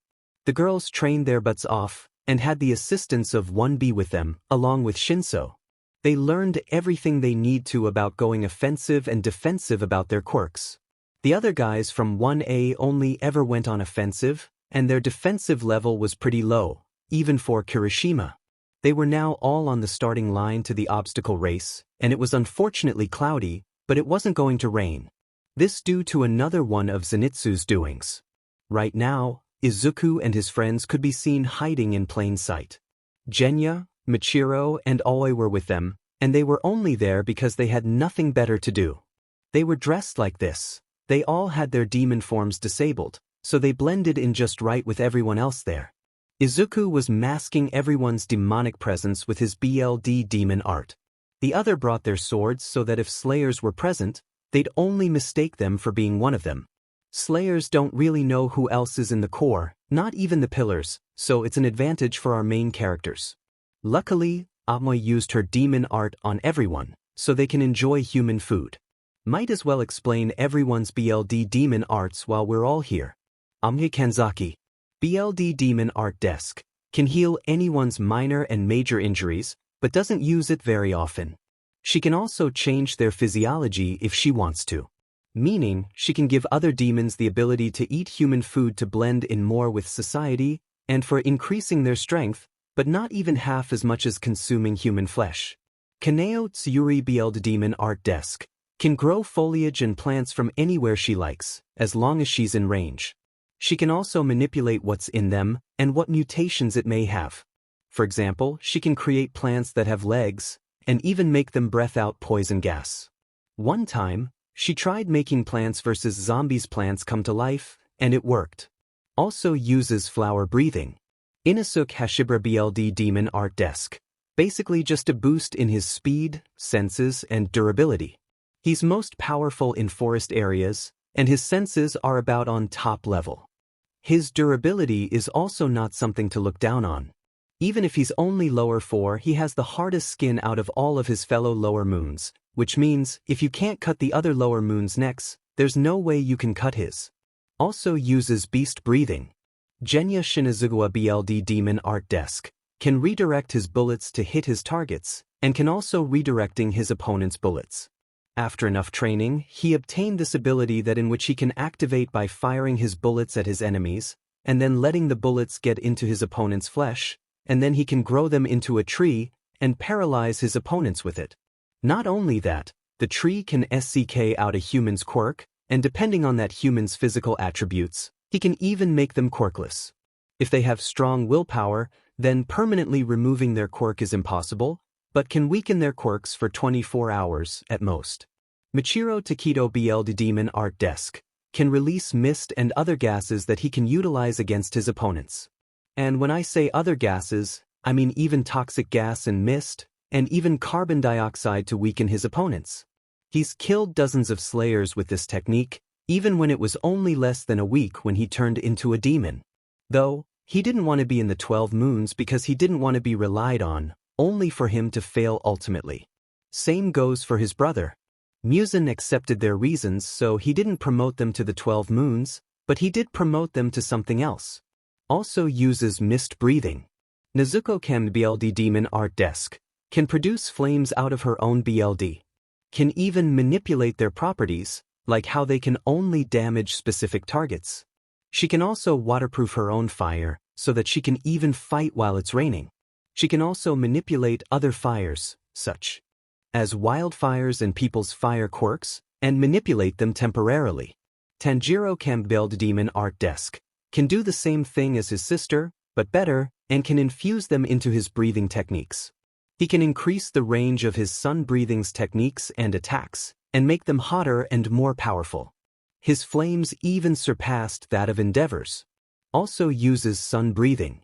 𝗵𝗃𝗃𝗵𝗃 she can create anything from her muscles, and she can create living creatures with her 𝗵𝗃𝗃 quirk, as long as she knows what creature that she wants to create. She can even create wings on her back, as well as make her fingernails sharper than knives, and can even make backup blades and ammo for her comrades. She no longer gets fatigued upon overusing her quirk. Due to her being a demon, that drawback was negated and forever gone. Another idea given to me by Daniel Maxwell, 𝗵𝗃𝗃 𝗳𝗵𝗃𝗃 demon art desk. She can increase, as well as decrease gravity without touching anything or anyone around her. She can also create a gravity barrier around single or multiple targets to either crush them or just trap them for certain purposes. She can also use the gravity barrier to suffocate her opponents with lack of oxygen. She can also use it to shield herself from incoming attacks. Her quirk was enhanced gradually upon becoming a demon, and she no longer pukes when she overuses her quirk. She infused her quirk with her demon arts. Another idea given to me by Daniel Maxwell, 𝗵𝗃𝗃 𝗧𝗵𝗃 𝗔𝗂𝗃 and Izuku's arts and abilities were already explained in previous chapters. Fun fact about the bunch, only 𝗧𝗵𝗃, 𝗔𝗂𝗃, Momo, and 𝗳𝗃𝗃 were born with quirks. The rest were born quirkless. Anyway, back to the story. Izuku and his friends were sitting by a giant TV that was outside of the stadium. Like I said before, 𝗧𝗵𝗃 used his 𝗵𝗃𝗃 quirk to turn the weather to cloudy and give them some cover from the sun. They were eating some of their favorite human food, and were watching the first event take place. They saw the girls of 1A and 1B ultimately taking first place of the obstacle course, and outwitting the others behind them. Izuku was smiling proudly of the way the girls of his past had improved. Don't get him wrong though. He still hadn't completely forgiven them, despite all their strong work. He was friendly to them, but that was only to test them to see if they'd take his kindness for granted and not make any more progress on their redemption. Guess what? The girls didn't take it for granted, and they still continued on to show him that they regretted what they did in the past. And the guys, yeah, who cares their lost causes, anyway. The group saw that they basically bulldozed their way through the robot zone, and they had Katsumi throw them across the pit to the other side, so that they didn't have to worry about falling into the pit. Then, there's the minefield, which Izuku found most amusing. Once all the girls made it to the end, Katsumi used AP shot to fire at the ground, exploding every mine that it hit. That got everyone who was behind to get sent back a few, and got them distracted from getting to the finish line. Izuku. That was entertainingly amusing. Inosuke, fight me, Kazumi. Zenitsu, well, he almost got her name right. Izuku, yep, Aoi, hey, sit down. You're causing a scene, 𝗵𝗃𝗵𝗃. And so the regular arguments between Aoi and Inosuke begin once again. Jiro, do those two ever stop fighting? Tanjiro, not in 1,000 years, they won't. Izuku, geez, oh great, my deep-fried butter on a stick's out. Oh, well, I'ma go take a walk around the place. I'll come back in 15 minutes tops. Momo, just don't get caught by any slayers or heroes. Izuku, I won't. Izuku then went around the place. Meanwhile, Tanjiro and Kaneo went on their own adventure. Tanjiro, we'll go around the place too, you guys. Zenitsu, please take care of Nezuko. Zenitsu lightly blushed, but he brushed it off quickly. Zenitsu, sure thing, but come on, Ness. Nezuko, yes. I get to spend some time with my Zen. Zenitsu, Tanjiro set us up. He wanted this to happen. I salute to you, my brother. Kaneo, Tanjiro, you supportive brothers. Tanjiro, all going according to plan. Michiro, what was I eating again? And then the two duos left to go do their own things. Meanwhile, Izuku was looking for a vending machine to get something to drink. He got a soda from the machine, and then decided to take a look around the stadium. He was walking around the hallways, when all of a sudden he stumbled across a conversation that he was glad to have heard. He hid behind a corner, and then spied on whoever was talking. It was 𝗵𝗃𝗵𝗃 and 𝗵𝗃𝗃𝗃𝗃. They were talking about some bad stuff. 𝗵𝗃𝗵𝗃, so, about that kid that made a fool out of me and turned into a demon, what are your thoughts about him? 𝗵𝗃𝗃𝗃𝗃, well, for one, I think he's a fool for turning into a demon in the first place. 𝗵𝗃𝗵𝗃, same thoughts. 𝗵𝗃𝗃𝗃𝗃, yeah. Just because he was quirkless doesn't mean he should have turned into a demon just for power. 𝗵𝗃𝗵𝗃, and somehow, he became one of the 12 moons in less than a year of becoming a demon. He even beat 𝗵𝗃𝗃𝗃 just 2 weeks ago, and in less than 15 minutes, no less. 𝗵𝗃𝗃𝗃𝗃𝗃, he must be crazy strong, then if that's the case. 𝗵𝗃𝗵𝗃𝗃𝗃, oh, please, even if he's a demon, that doesn't change the fact that he's still that quirkless kid that humiliated me. I got a lot of haters 'cause of that brat, and they all respected him more than me, but that went away when word got out that he became a demon. 𝗵𝗃𝗃𝗃𝗃𝗃, he could have just been a good quirkless kid and stay out of everyone's business, but no, he decided to turn into something that isn't human. I wonder how that happened though. 𝗵𝗃𝗵𝗃𝗃𝗃, however it happened, it doesn't matter. Besides, whoever did turn him into a demon is just as stupid as he is. Turning one of the useless people in this world into one of their own, how pathetic, even for a demon, and as far as I know, the Demon King's the one that assigns tasks to some demons. The fact that he even appointed the kid as a moon makes him just as stupid as he is, maybe even more stupid, if I do say so myself. Both 𝗵𝗃𝗵𝗃𝗃 and 𝗵𝗃𝗃𝗃𝗃 laughed.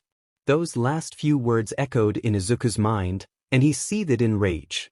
He decided to contact 𝗵𝗃𝗃 and tell him about the situation. Izuku, Lord 𝗵𝗃𝗃, sir. 𝗵𝗃𝗃, Izuku. What is it that made you contact me so suddenly? Izuku, someone's been insulting you and they're humans, nonetheless. 𝗵𝗃𝗃, what are their names? Izuku, 𝗵𝗃𝗵𝗃𝗃𝗃𝗃 and 𝗵𝗃𝗃𝗃𝗃, sir. I overheard them saying bad stuff about you, after they did the same to me. They called you stupid, sir.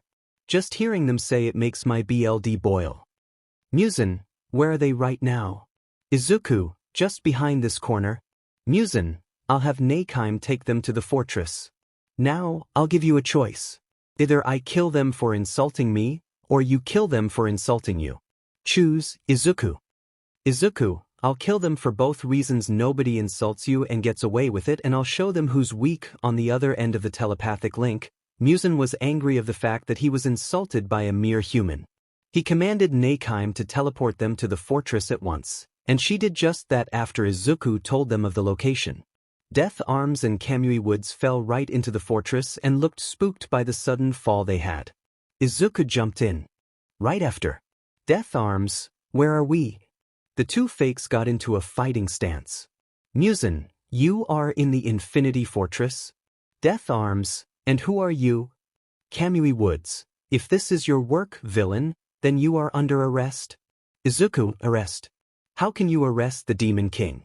And you called him stupid. The two turned around and saw Izuku looking mad at them. 𝗵𝗃𝗵𝗃𝗃𝗃𝗃𝗃, it's you.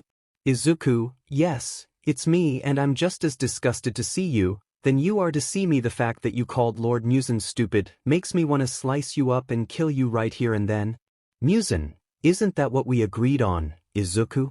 Izuku, yes, however I've decided that a quick and simple death is way too merciful for them. I want to make them suffer, make them feel pain, make them feel terror before their death. That's what they deserve after insulting you. Lord 𝗵𝗃𝗃𝗃𝗃 stared at Izuku and read his mind.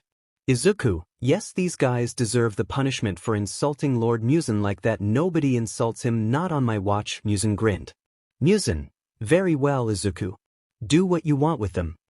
Izuku, I will, Lord 𝗵𝗃𝗃. Now, for the two of you pricks, you're lucky that the sports festival is still going on for now. Miss 𝗵𝗃𝗃𝗃𝗃, please take them to a room where they won't be able to escape. 𝗵𝗃𝗃𝗃𝗃𝗃 complied and teleported them to another room in the fortress that completely blocks any point of escaping. After she did that, Izuku also went back to the stadium, but he told 𝗵𝗃𝗃𝗃𝗃𝗃 to transport him to a comfort room to avoid suspicion.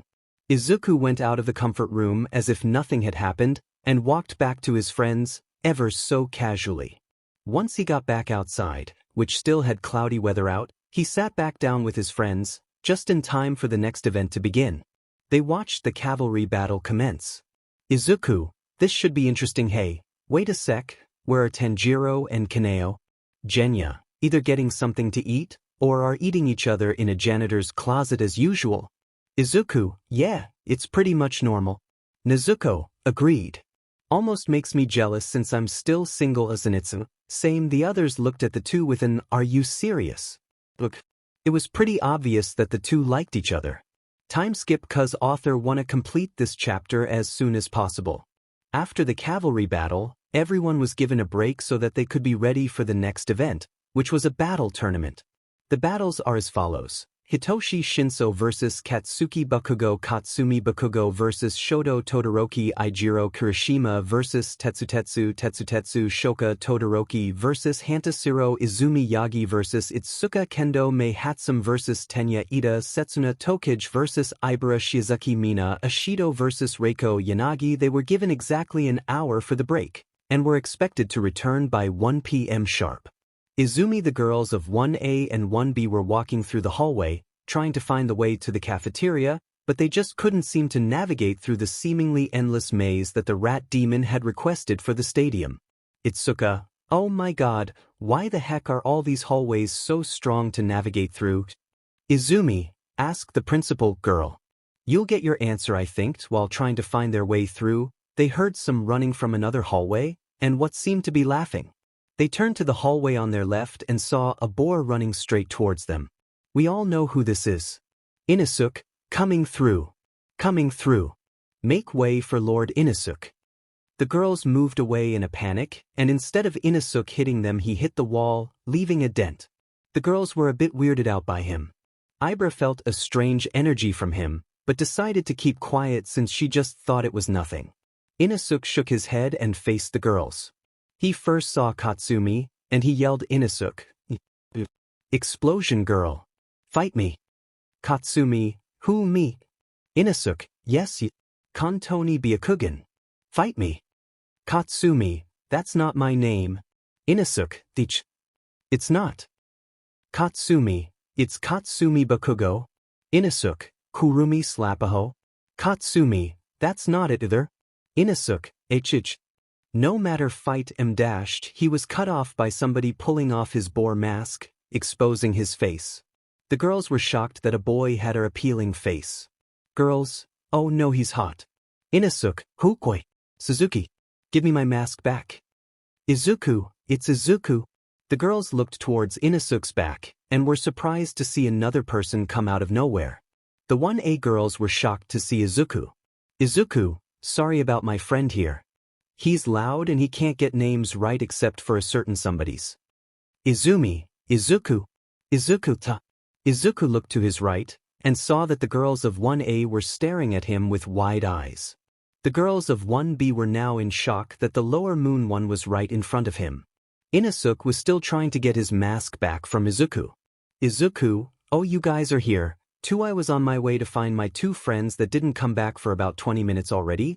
But I didn't expect to see you guys here, neither did I expect 𝗵𝗃𝗃 here to rampage through these hallways. Inosuke, what did you call me? Izuku, 𝗵𝗃𝗃. Inosuke, fight me, Paizuri. Izuku, TF you just said? Inosuke, I said, fight me, Kilki.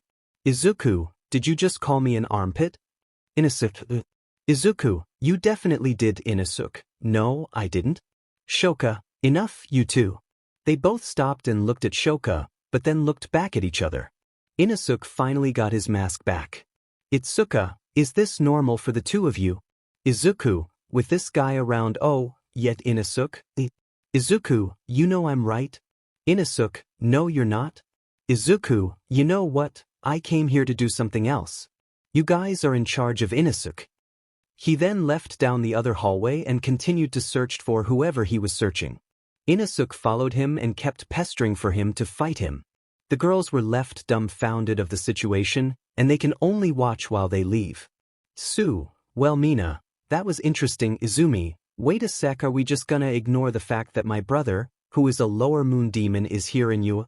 Girls, yes? Izumi, Ibara, wait a second. Izumi, yeah. Ibara, not to be rude, but are you really comfortable with the fact that your brother is a demon? 𝗧𝗵𝗲, if he's happy then yeah. His life was miserable, so if being a demon makes him happy, then I am comfortable with it. Besides, I'm pretty sure he's only eliminating the ones that made his life miserable, or some people close to them. 𝗧𝗵𝗲, does that include you guys?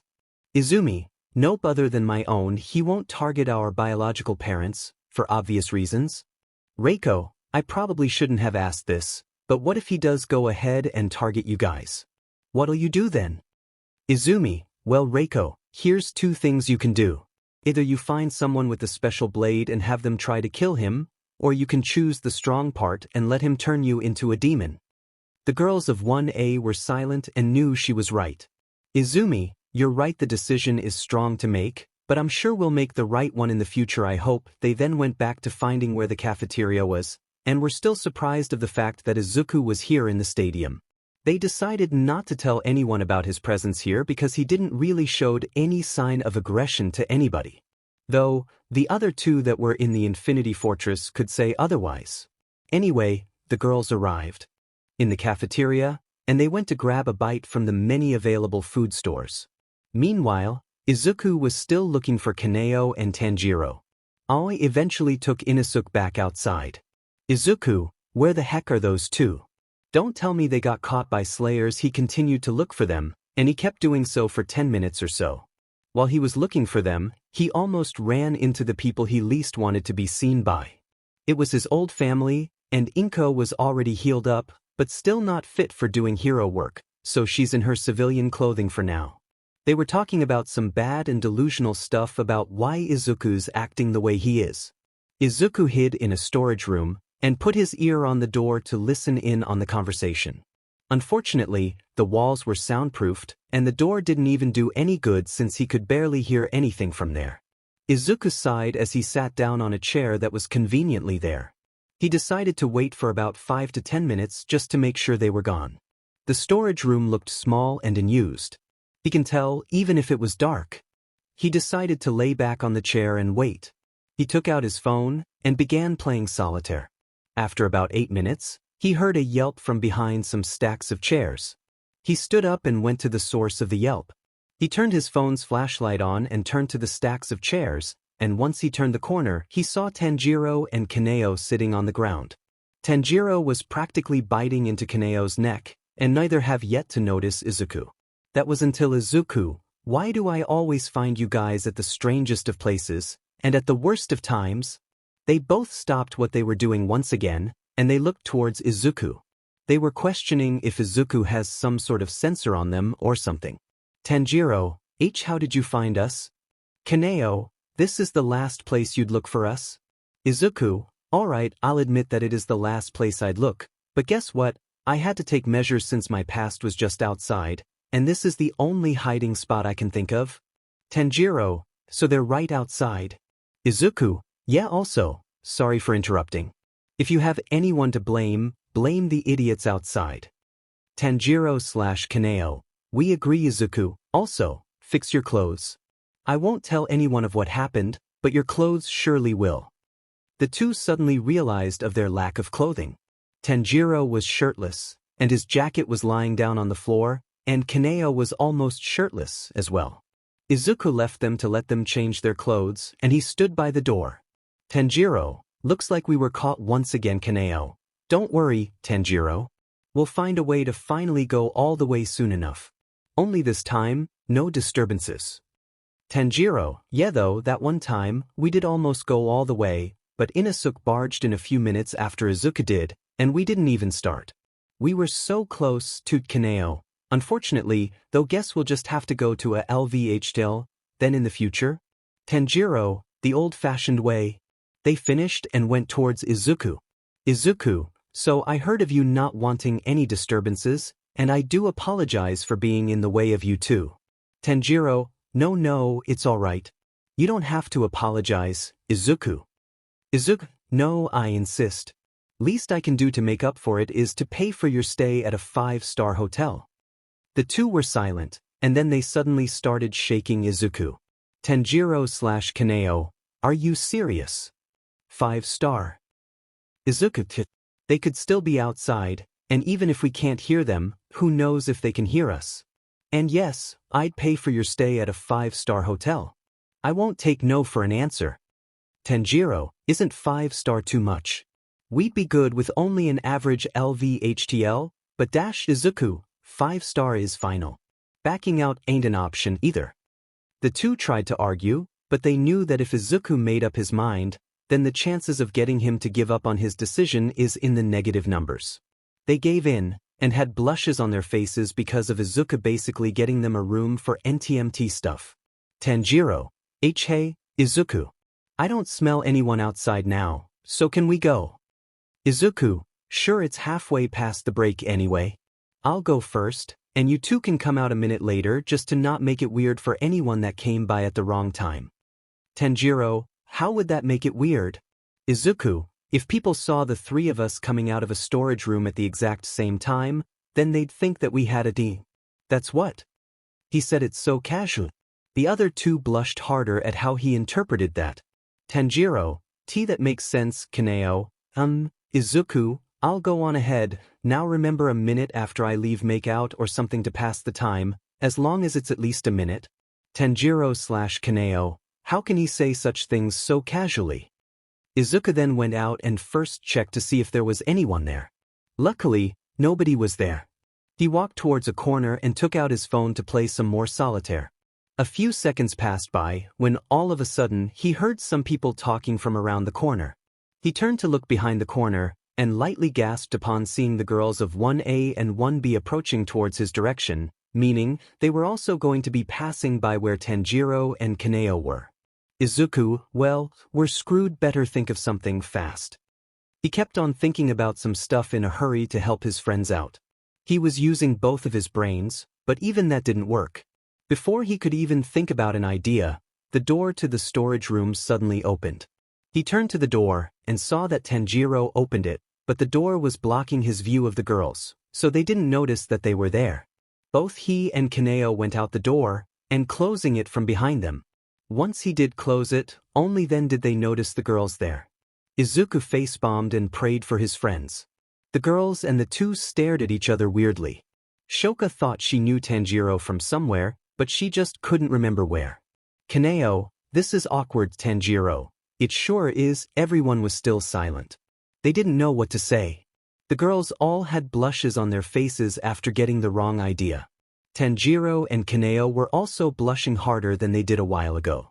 Izuku thought of a way to save his friends from this situation, and he did this. He walked out of the corner and called out 𝗵𝗃𝗀𝗃. Izuku, 𝗵𝗃𝗀𝗃. Kaneo. There you two are. The two turned around and saw Izuku. The girls were surprised to see him again. The two gave him the "what are you doing?" look. Izuku, in turn, gave them the just play along look. The two complied, but were confused on what he was doing. 𝗵𝗃𝗀𝗃, Izuku. Izuku, I've been looking all over for you too. Inosuke was a pain in the butt to deal with on the way. Izuku then turned to the girls with a fake surprised look. Izuku, oh, you girls are here too? Izumi, why? Didn't expect to see you here, Izuku. Izuku, I had to come looking for my friends. Looks like you found them before me. Izumi, yeah. Saw them coming out of the storage room. Shoka, hold on, if they're your friends, then does that mean that Katsumi, they're also demons? Everyone was silent. Izuku thought of a way to get out of this situation, so he came up with the best excuse he can. Izuku, yeah, they're demons. Maybe the reason why they were in the storage room was because they saw slayers coming their way, and they didn't want to be seen by them, so they hid in the first place that they saw they can hide in. Again, everyone was silent. 𝗵𝗃𝗀𝗃 and Kaneo were praying for the excuse to work. Eventually, girls, oh, that makes sense. 𝗵𝗃𝗀𝗃, thank God for that. They thought they were in the clear, when all of a sudden, Shoka decided to bring something up. Shoka, hey, Izuku, are these two also part of the lower moons? They look like the other lower 1 and lower 3, they just look different now. Izuku didn't want to tell them the truth, but because it was way too obvious to lie, he couldn't lie either. He couldn't make the decision. He wasn't scared or anything. He was only doing this because his friend's cover was going to be blown. Tanjiro tugged the back of Izuku's jacket, and he gave him the go-ahead sign. Izuku sighed and faced the girls once again. Izuku, yeah, they are. Meet 𝗵𝗃𝗃𝗁𝗃 and 𝗂𝗃𝗃𝗁𝗃 soon to be 𝗵𝗃𝗃𝗁𝗃. The two exploded in a red color brighter than Tanjiro's blade. Izuku laughed in amusement of their reactions.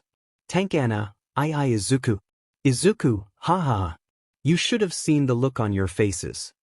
The two were shaking Izuku back and forth, whereas the girls were still dumbfounded by what they were seeing, and were all like, are these guys really the lower moons? They all sweat dropped at them, but Shoka had another thing in mind. Shoka, hold on, if these guys are lower moons, why'd they have to hide from the Slayers? If they were normal Slayers, then they would have been easily taken out by you too, so why'd you have to hide? 𝗂𝗃𝗃, well, if someone were to see their corpses, then it'd cause a panic in the stadium. We don't want that. We only came here to enjoy the sports fest. Tanjiro, what she said? Izuku, that's a good excuse. Girls, oh okay. Izuku, well, I think we all should part ways now. I just saw All Might pass by not too long ago. If he sees us all together, then not only will we be in trouble, but you guys as well. The girls all agreed on that. Izuku, remember, not one of you guys talk about meeting us here. We keep quiet of our meetings. Got it? Everyone nodded their heads, yet. Izuku, okay. Guess this is where we part ways. Izumi, why? Izuku, farewell you guys. Until we meet again. Izuku then took Tanjiro and 𝗂𝗃𝗃 with him and ran to wherever the hallways take him. The girls watched them as they turned the corner. They kept shut about ever seeing them as part of their agreement. They had about only 37 minutes left until the battle tournament starts.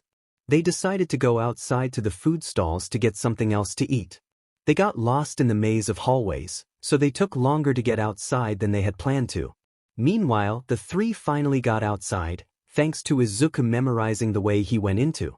They met up with their friends outside, and they immediately asked where they were. Izuku, no worries you guys. These two just got lost inside. Zenitsu, well, that's understandable. The place is a maze. Nezuko, more like 𝗂𝗃𝗃𝗁𝗃. Zenitsu, Izuku, also, we kind of bumped into company along the way Momo, really.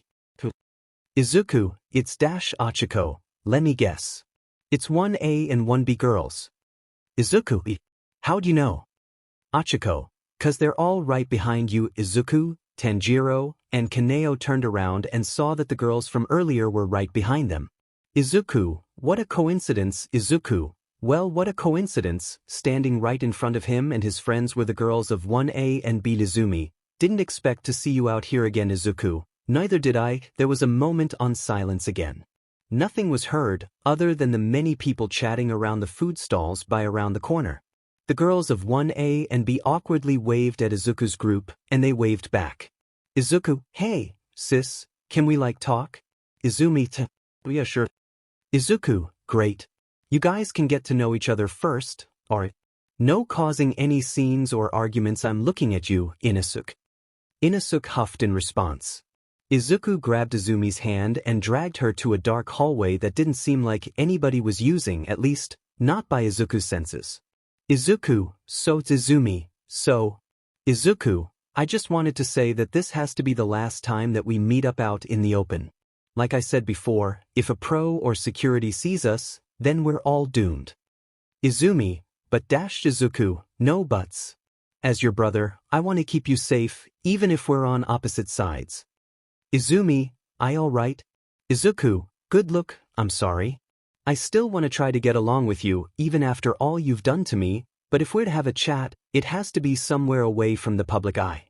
You can't just approach me out in the open, it'd draw attention. We clear? Izumi, yeah. Izuku, okay, how much time until the next event? Izumi, about 34 minutes, but we're supposed to be back with our class spot in the bleachers by 12:55, so 29 minutes. What? Izuku, I just want to at least strike a proper conversation with you. This is because I might never get a chance like this again. I'll try to get a quick chat with the other girls, but it might not be as easy due to them actually living with their parents. They might not trust me because you know. Izumi, oh yet Izuku, Shoka's an exception. She's living with you, ain't she? Izumi, yeah. Endeavor and our parents have been looking for where we live for ages now. They still haven't found out until today. They tried getting through to Principal Nizu to tell them, but he wouldn't allow it if we wouldn't. Izuku, that's good, at least you'd have less nuisances in your lives. How's life there in your apartment? Izumi, it's relaxing. Landlady's nice, and the neighbors are just as nice, and the neighborhood is quiet. Plus, the landlady planted wisteria trees around the place to keep demons away. It's a pretty peaceful life if you ask me. Plus, it's by the beach. Izuku, glad to hear it from your point of view. On my end, I only ever see you guys when you're asleep. You should really close your window at night. Some demons can fly, you know. Izumi, wait a sec, we're on the top floor. How do you dash? Izuku, I know someone with a transportation ability. She gets us anywhere we want to be with her BLD demon art. Izumi, I see. Hold on, are you stalking us? Izuku, if by stalking, you mean watching you guys sleep and spend your days, then yeah. Izumi, does that include Izuku, while you guys are in the showers? I may be a demon and a murderer, but even I wouldn't stalk a lady in the showers. Izumi, that's a relief anyway. How about you? How's life been treating you? Izuku, good. The Infinity Fortress is often quiet, and everyone there is nice to each other. Izumi, really? Izuku, hey, just because we're demons, doesn't mean that we don't have any emotions, well, except for Doma, of course, but it's not his fault. Izumi, I see. Izuku, look, if you're asking for what's been going on in general, then my answer to that is it's just the life I always wanted. Izumi looked up at Izuku. Izuku had a smile on his face. Izuku, when it's daytime, the moons would do their own thing. My 𝗵𝗃 training me with my swordsmanship, along with most of the other lower ranks. Doma being in his place all day, doing his own thing. Akaza punching stuff. Hantengu sitting in the corner. Miss Nakeheim minding her own business. Gyako doing his art. The likes. Izumi saw that Izuku was happy and satisfied with the life he had. She also smiled. Izumi, you deserve it. Izuku, huh? What do you mean?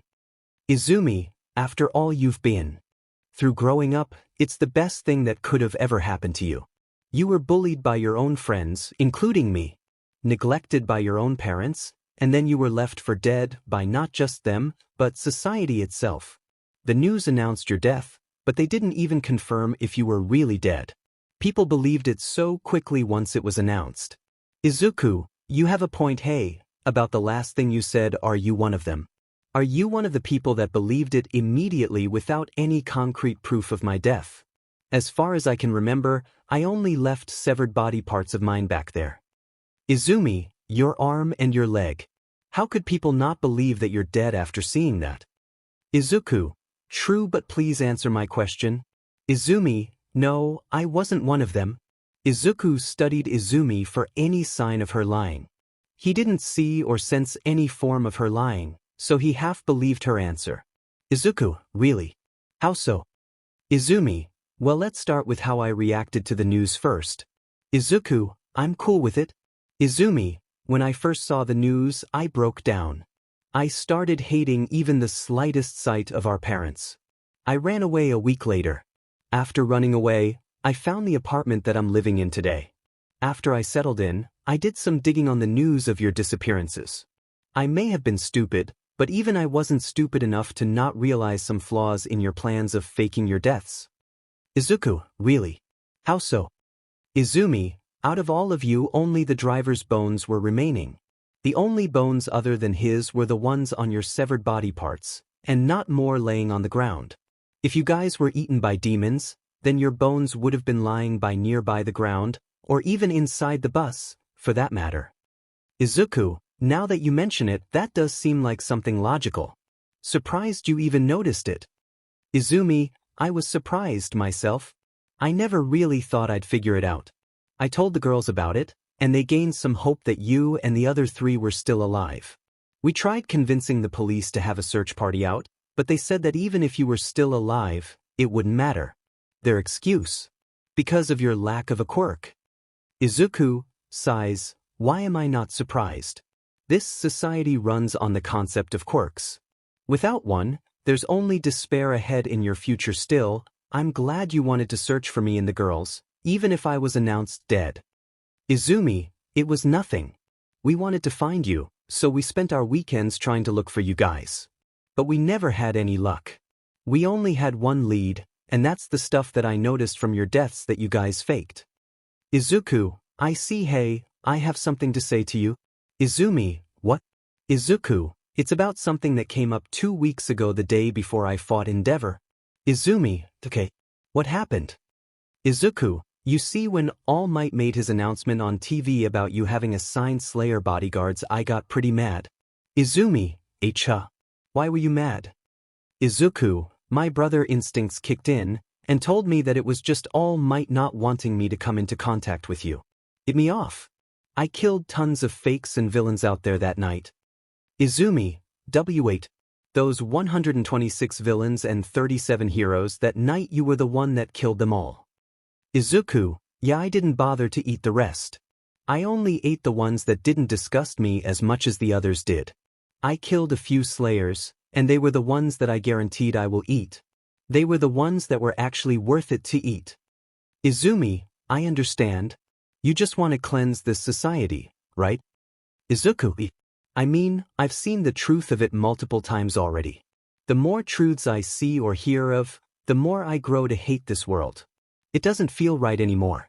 It's way better back in the old days when quirks weren't a thing. This world is better off without quirks, anyway. 𝗍𝗵𝗲, yeah, I agree with you. Quirks were the reason why I was driven to bully you in the first place. Not to mention the fact that I was in love with you. Izuku, so you've come to that conclusion too, huh? That's nice to hear. Anyway, about the other thing that came up, I may or may not have come across Big Sis Yumi when I was out that night. 𝗍𝗵𝗲, oh really? How'd you two meet? Izuku, I'd rather not talk about it. It's way too uncomfortable of a topic. Though I did tell her a few things. Stuff like what Shoto and the others did. I assumed she didn't know, judging by her reaction to when I said it. Then again, I didn't remember seeing her and Natsu during your birthday party. 𝗍𝗵𝗲, wait, you were there? And is that the reason why she's been acting strange around Shoto lately? Izuku, yeah, I was there. And I guess that's the reason. How'd you know? 𝗍𝗵𝗲, well, Shoka told me. She said she and Big Sis Yumi went to visit Aunt Ray with Natsu, but whenever the topic of her dad or Shoto was brought up, her mood will change in a negative way. Izuku, can't say I blame her, though. She took it strong when I told her about everything. She felt betrayed. Is that the right word? Pretty sure it is. Almost as if part of her came crashing down on her like an avalanche. 𝗍𝗵𝗲, she really was always sensitive to these types of things. I feel bad for her. Izuku, same. The mood around them darkened. 𝗍𝗵𝗲 sat on the ground and wrapped her arms around her legs. Izuku, hey, let's talk about something else. 𝗍𝗵𝗲, sure. Izuku, I came into contact with Stain. 𝗍𝗵𝗲, the hero killer, Stain. Izuku, yeah. 𝗍𝗵𝗲, alright, what happened? Izuku, he said he respected me, and that he also has the same ideals as I do. We sort of made a deal of some sorts. 𝗍𝗵𝗲, what kind of deal? Izuku, I sent him to take out 𝗵𝗃𝗻. 𝗍𝗵𝗲 looked up at Izuku in shock. 𝗍𝗵𝗲, why would you send him out to get 𝗵𝗃𝗻? Izuku, don't get me wrong, I didn't tell Stain to kill him. Only for getting him out of the hero business for good. And to answer your question, you'll just have to wait and see. 𝗍𝗵𝗲, alright, whatever you say. Izuku, although, if you do want to see what I'm talking about, then after the sports fest, in turn with a hero that has an agency in Hosu. 𝗍𝗵𝗲, Hosu? The place where all the bad guys and heroes come to play. I think I see where you're getting it here. Stain mostly strikes in Hosu. He takes out 𝗵𝗃𝗻, then Ida will come out and go after Stain in Hosu. Is that right? Izuku, you've gotten smarter, but you've only got a little over half of my real intentions for this. Still, good to see you've improved on your brain power. 𝗍𝗵𝗲 smiled as Izuku patted her head. Izuku, though, like I said, you'd have to wait and see. Wait until the internships for the full thing, and then you can see where I'm really getting at.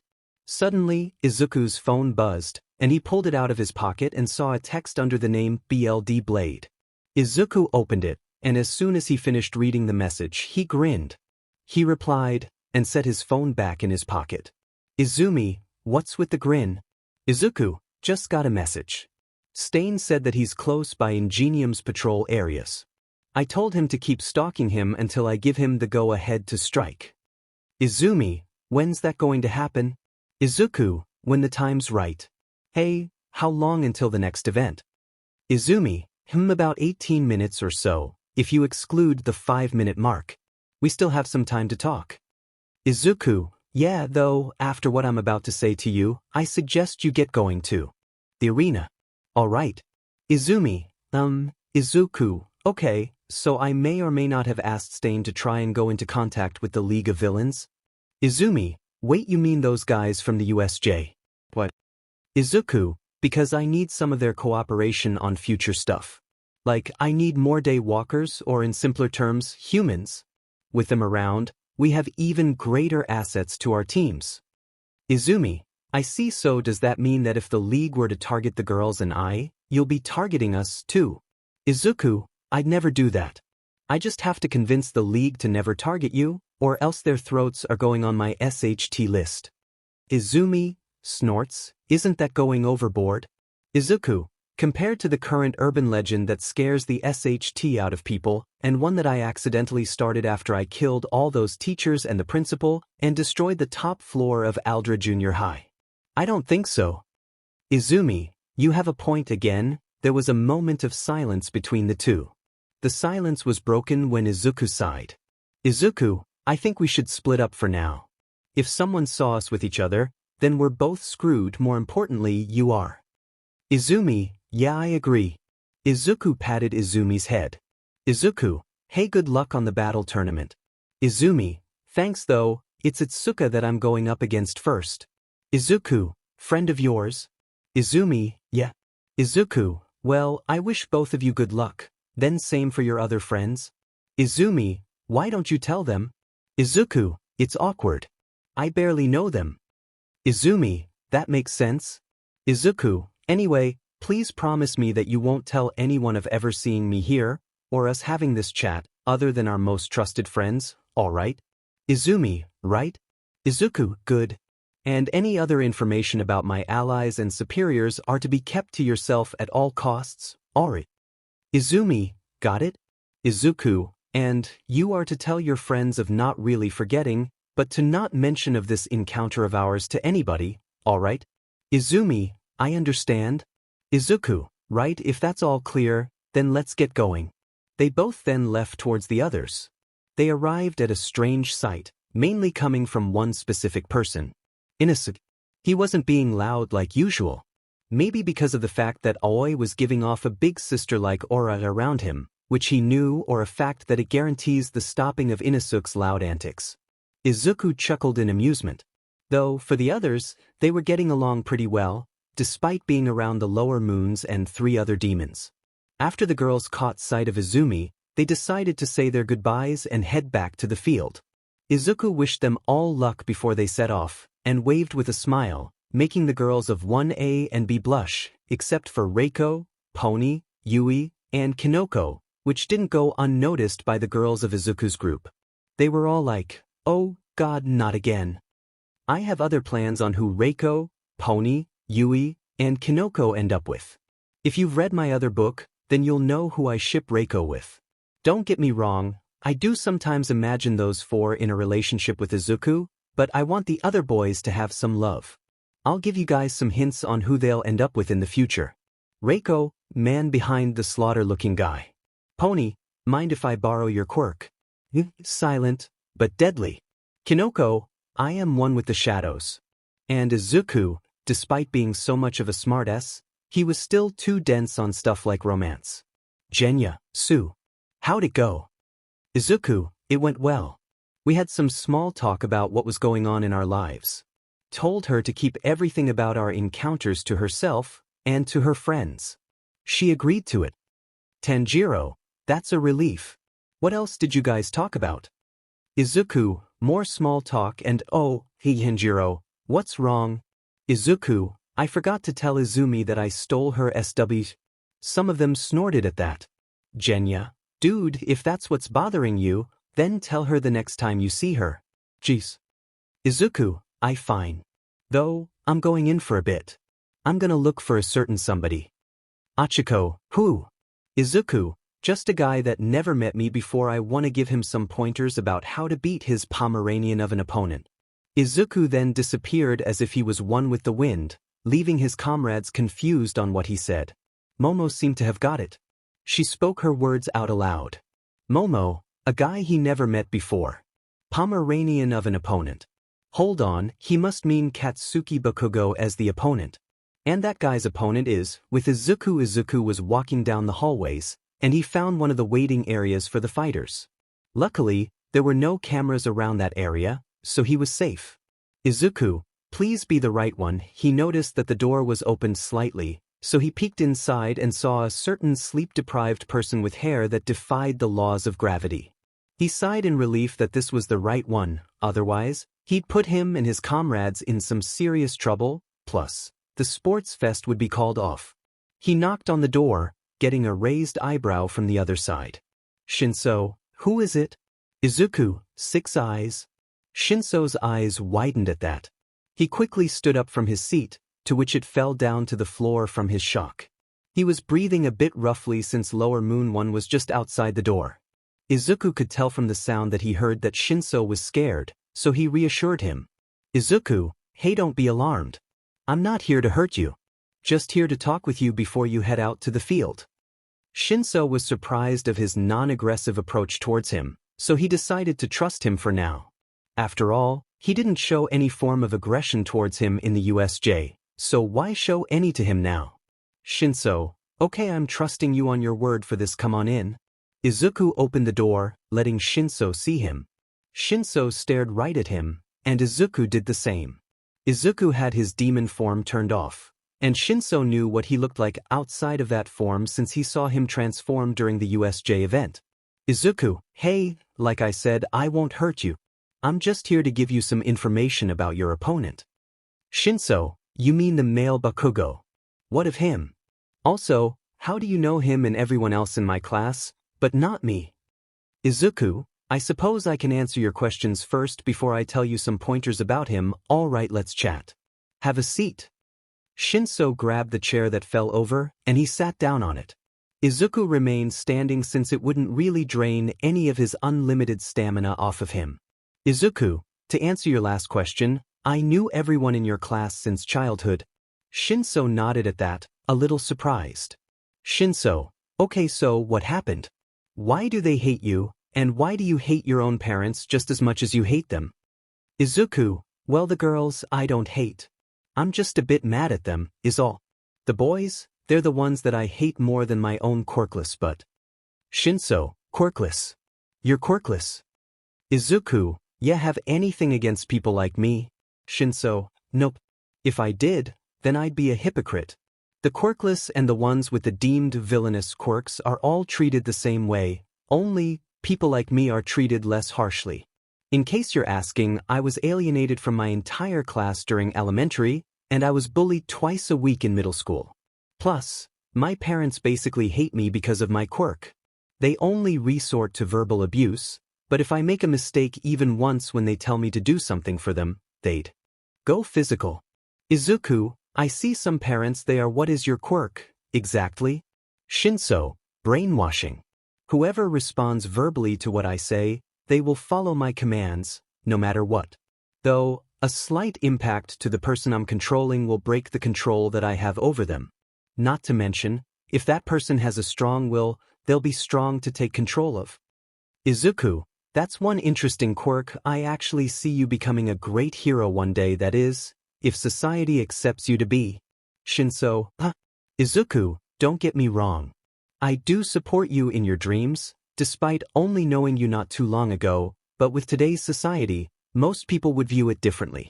Still, you might be able to change their view in that. Shinso, thanks for the encouragement, for a demon, you're a nice guy. Lower Moon One, nonetheless. You must have eaten tons of people if you're this strong, so why are you being nice to me? Izuku, I only kill those that are filth and corruption to this world. The villains and criminals that were suspected, charged, or filed with RPE, murder, 𝗧𝗵𝗃𝗲, kidnapping, human trafficking, pedophilia, and other crimes that are on my SHT list. Plus, those parents that abuse their children for the smallest of reasons. The families of those that are close to the ones I hate, minus a few selected ones. Demon slayers and finally, fake heroes. 𝗵𝗃𝗁𝗀, wow, what a surprise. A lower moon not targeting the innocents, other than the families of his own tormentors Izuku. Anyway, the truth of why I hate the boys is because they bullied me. We're pretty much alike, 𝗵𝗃𝗁𝗀. 𝗵𝗃𝗁𝗀, bullied too. Bummer. Izuku, oh not only that. Red Rock, 𝗵𝗃𝗃𝗁𝗀, Burnt Face, and Nuke Dog told me to commit suicide the day I disappeared. Some heroes they are. 𝗵𝗃𝗁𝗀, they did what? Izuku, they told me to commit suicide. Those four I want to kill the most, but what's the fun in that? They made me suffer for far too long, so why just repay them with a quick death? They deserve way more than that. The teachers at Aldro were lucky to have gone out faster. It was satisfying to hear their screams of terror. 𝗵𝗃𝗁𝗀, I get it now, you like seeing people getting hit with karma, is that right? Izuku, yeah, anyway, leaving everything aside for now, I'ma tell you the reason why I'm here in the first place. See, I have some pointers I want to tell you before you face Bakugo. 𝗵𝗃𝗁𝗀, from someone who knew him since childhood, I'll trust you. So what you got? Izuku, first off, he's way too predictable with his attacks. He always starts off with a right hook, always yells and talks way too high and mighty about himself, plus, he's a real butt. You can easily beat him if you can get him to talk. 𝗵𝗃𝗁𝗀, that's about right. However, from what I've observed, he's smart, but a wild tyrant. And he knows how my quirk works. Izuku, in that case tell him this. Izuku whispered something to 𝗵𝗃𝗁𝗀's ear, and 𝗵𝗃𝗁𝗀 nodded and agreed to use what he said during his match. Suddenly, the speaker in the room made a noise, and Midnight's voice was heard through it.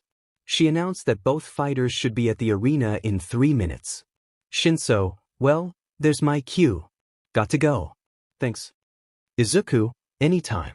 Also, call me Izuku. However, only when you're talking with me or with the girls alone. When it's with someone else, refer to me as 𝗬𝗓𝗍𝗂. 𝗵𝗃𝗁𝗀, sure. And call me Hitoshi. Bye. 𝗵𝗃𝗁𝗀 then left, and so did Izuku. 𝗵𝗃𝗁𝗀 headed out into the arena, and Katsuki was already out there waiting. Katsuki, took you long enough, slowpoke? 𝗵𝗃𝗁𝗀, waves? Midnight, you two ready? Katsuki/𝗵𝗃𝗁𝗀, ready as I'll ever be.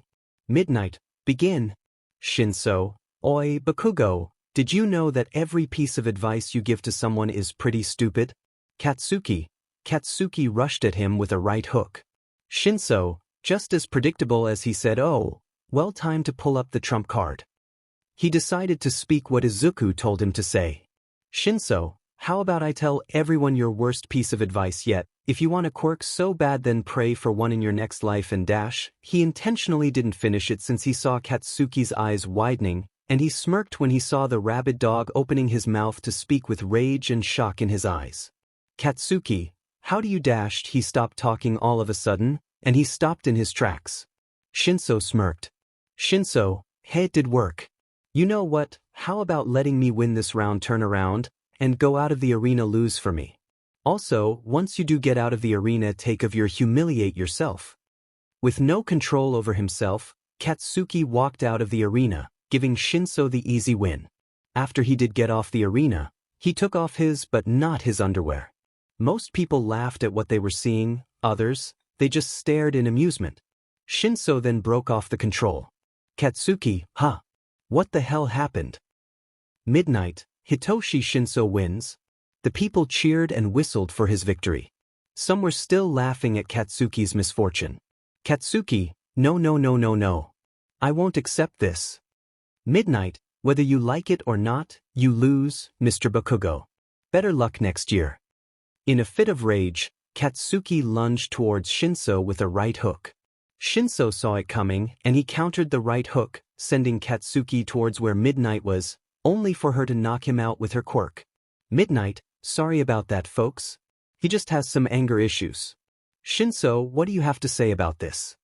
𝗵𝗃𝗁𝗀, well, Bakugo, if you can hear me, I have a message for you. Whether you win or lose, your ego always gets the best of you and you tell me that I can't be a hero with my quirk. At least I'm actually in it to help the ones like me and guide them in the right path. Not all people with quirks such as mine are going to be villains when they grow up, you know. Some of them have dreams like becoming heroes. Even the quirkless people have dreams. From what I was told, you despise the weak and only see yourself and the other guys in our class as the only strong people in the world. You're all delusional, I'll tell you that. And don't think that I don't know about what you said to Izumi's brother on the day he disappeared. I know everything about it. Hope you learn your lesson, Bakugo. If you want to be a hero, then fix your attitude first. That's all I have to say. Everyone was silent before one by one, they all started clapping at his speech, but confused on what he meant by the last few things he said about Izumi's brother. The Class 1A people were shocked and were wondering how he knew.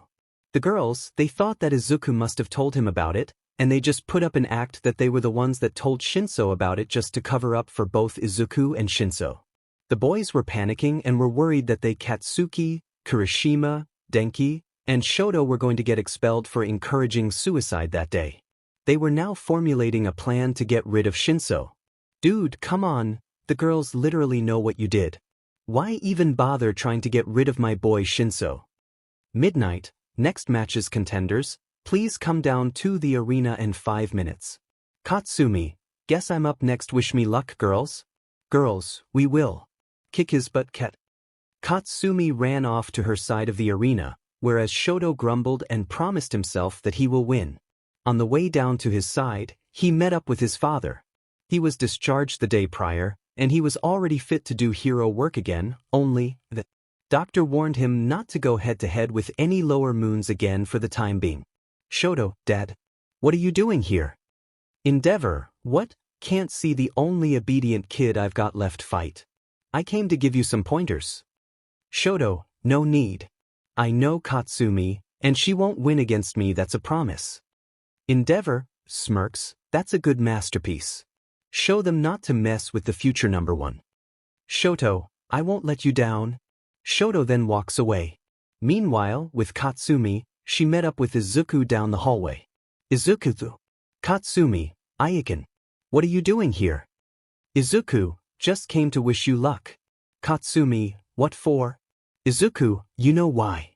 You're going up against the guy who's an exact copy of his own dad, but with ice. Just to let you know, easiest way to beat him is by striking him directly in the nuts. Katsumi, the nuts, what? You want me to dash Izuku, yes?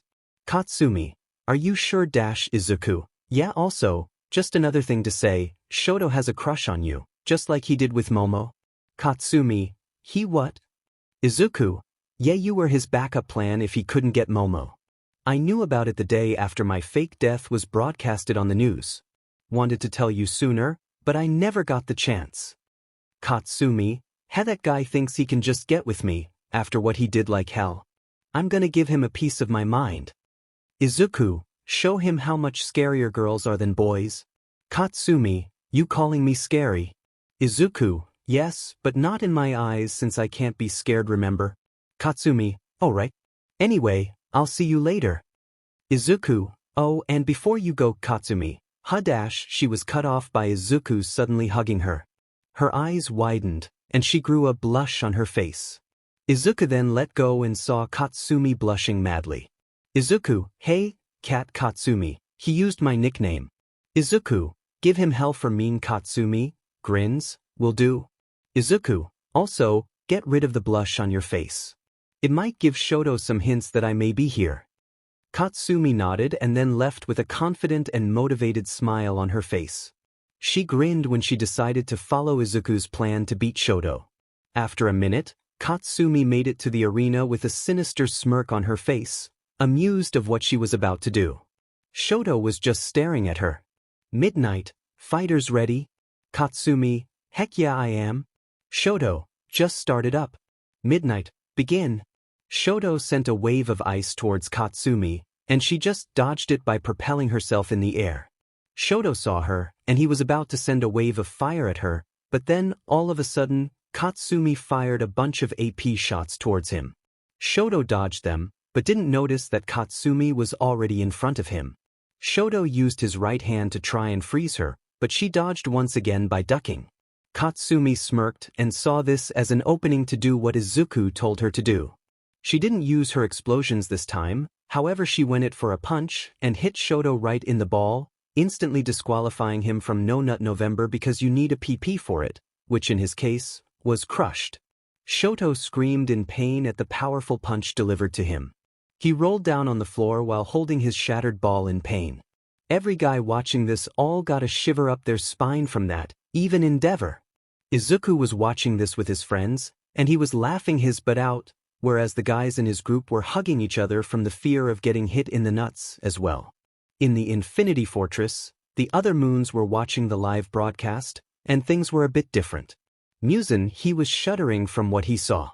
He might be the Demon King, but he's still a guy, and every guy has one common fear, and that's getting their nuts crushed. Well, Izuku and Doma are exceptions for obvious reasons. Getting his nuts crushed was only second to 𝗵𝗃𝗃 in his fears. He fears it more than the 𝗵𝗃𝗃 𝗵𝗃𝗃𝗃, he only flinched upon seeing that. 𝗂𝗃𝗃, he was laughing and yelling, "Issy on that Todoroki. That's what you get for disrespecting women." Doma, he just had a twisted grin on his face. Gyako and 𝗵𝗃𝗃𝗃 were cowering. Gyako was hiding in his pot, and 𝗵𝗃𝗃𝗃 was behind a wall. Jotaro wasn't shivering from seeing someone's ball get hit on live TV, he was shivering from seeing his sister grinning like Ryuk from Death Note while giving her respect towards Katsumi, plus shuffling her hands in a creepy manner. Back to the arena, Midnight announced Katsumi as the winner since Shoto couldn't fight with broken ball. Shoto was sent to the infirmary, whereas Katsumi headed back to where her class place in the bleachers was. The next match won't start until the next 15 minutes since the arena was still covered in ice. Once she got back, she was congratulated by her only friends in the section, which were the girls and Shinso, whereas the guys all slid to the other side of their bleacher spot. Time skip. Kirishima and 𝗧𝗵𝗃𝗃 fought, and since 𝗧𝗵𝗃𝗃 ran into Izuku in the hallway, and he gave him pointers on how to beat Kirishima using his weak points, plus he had more experience in combat, 𝗧𝗵𝗃𝗃 won. He didn't tell anyone of his encounter with Izuku, though. He did consider him as a manly demon for helping a bro out. And Shoko won her round by freezing Zero because he tried to flirt with her. The ice was already gone since Shoka melted it. She also ran into Izuku in the hallway whilst she was heading to the arena, and he was going to give her some pointers, but she refused it, saying that she wanted to win this on her own way. Izuku was proud of her, so he gave her a 20-second hug. Now, it's time for the fight between Itsuka and Izumi, both of which are walking down the hallway, side by side. They were both talking to each other, when all of a sudden, they ran into Izuku who was leaning against the wall in the hallway. "Izuku, I see you two are going up now. Itsuka, Sujikuni, what are you doing here?" "Izuku, just call me Izuku, I feel way more comfortable with it. As for what I'm doing here, I came to wish the two of you good luck, even though it's each other you're facing. You know what I mean." "Izumi, thanks.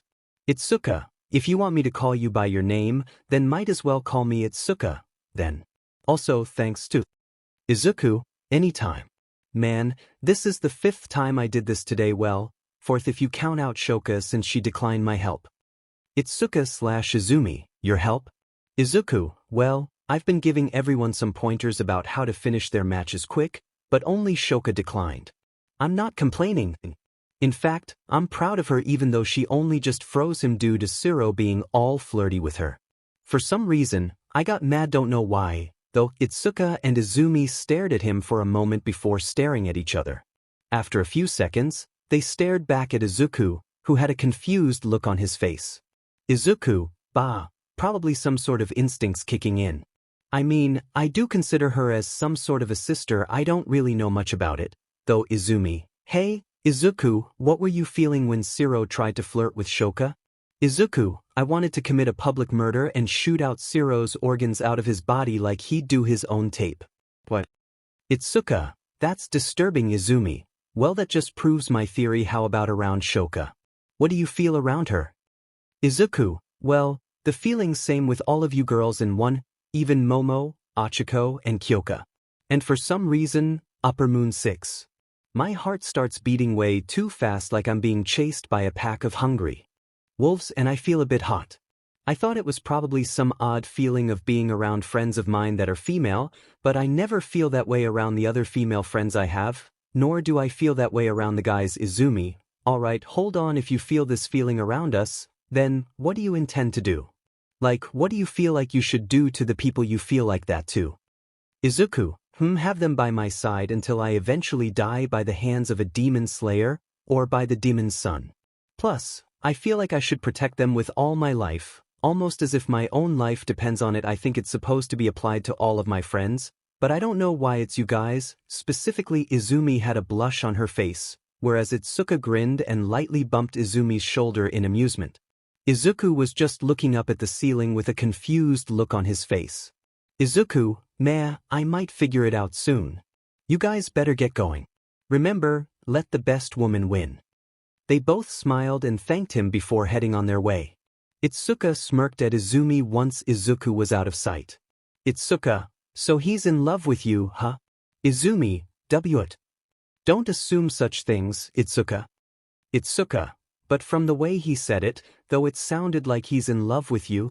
𝗍𝗵𝗲, but 𝗧𝗵𝗃, just accept it, 𝗍𝗵𝗲. Even if he doesn't know, that doesn't change the fact that he's in love with you and the girls in your class. 𝗍𝗵𝗲, sighs, fine though, I doubt he will figure it out soon. Though, I want to earn his full forgiveness genuinely, and not over some feelings that we both share. I want to show him. 𝗧𝗵𝗃, and here's the 𝗍𝗵𝗲 that we all know. 𝗍𝗵𝗲, just let's get this show on the road. We can't let something as simple as this distract us in the match. 𝗧𝗵𝗃, you're right. Sorry. 𝗍𝗵𝗲, don't sweat it. They then went to their sides of the arena and went out into the field. They gave each other determined smiles. Midnight, fighters ready? 𝗍𝗵𝗲/𝗧𝗵𝗃, bring it on. Midnight, begin. Time skip. I'm not good with fight scenes. By the end of the match, 𝗍𝗵𝗲 won. 𝗧𝗵𝗃 was sent out of bounds because of the intense wind pressure coming from One for All. 𝗧𝗵𝗃 wasn't knocked out, but she was tired. 𝗍𝗵𝗲 was just as tired as she was since they really did a number on each other. 𝗍𝗵𝗲 brought 𝗧𝗵𝗃 to the infirmary to recover. After she did that, she decided to go get herself a drink. While she was heading to get a drink from a vending machine, she ran into the people she didn't want to see ever. 𝗵𝗃 and Toshinori Yagi. 𝗍𝗵𝗲, what do you two want? 𝗵𝗃, we just want to congratulate you, 𝗍𝗵𝗲. Toshinori, yes. 𝗍𝗵𝗲, I'm not buying it. Knowing you two, coming to find me through this maze just to congratulate me isn't like you. What do you really want? Toshinori, 𝗵𝗃, we want to beg you to please come back to 𝗧𝗵𝗲. I knew it, the answer still is no. Get it through your skulls, you delusional hypocrites. I may be no better than you since I bullied my own brother, but at least I'm making progress in earning his forgiveness. 𝗵𝗃, what? You are. Toshinori, no, she's not. 𝗍𝗵𝗲, 𝗵𝗃 might only be manipulating him and getting information of you through Izuku. Whatever he's told you in the USJ while I was fighting that monster thing, it was all a lie. He's not your brother. 𝗍𝗵𝗲, nonsense. Even if we had bad interactions, I know my brother well. He isn't being manipulated. Toshinori, that's what he wants you to think, 𝗍𝗵𝗲. 𝗍𝗵𝗲, I don't have time for this. I came here to get a drink, not to listen to whatever BS you're going to throw at me. 𝗵𝗃, 𝗍𝗵𝗲, please. 𝗍𝗵𝗲 suddenly dashed past them with full cowling and rushed to the vending machine at the other end of the hallway. 𝗵𝗃 sighed in defeat and Toshinori was frustrated. What all three of them didn't notice was Izuku hiding behind a corner and listening in on their conversation like what he always does.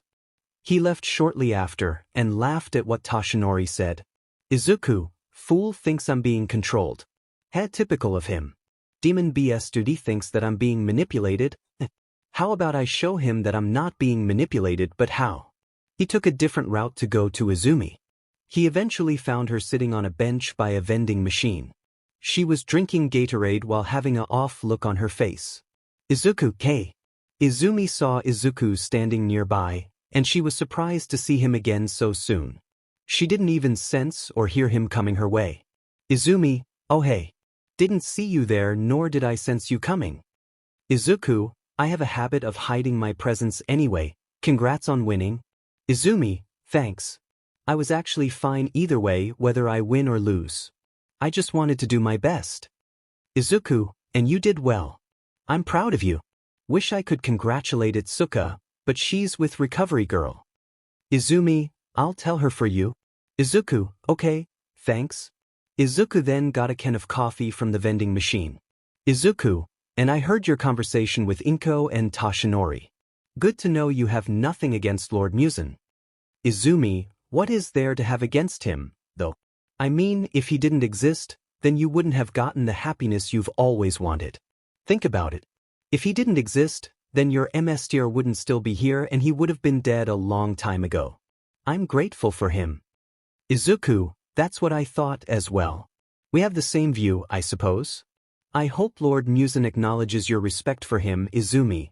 I do, as well, Izuku, so I forgot to tell you this earlier, but I sort of stole something of yours before I left for good. Izumi, what is it? Izuku, yours sorry.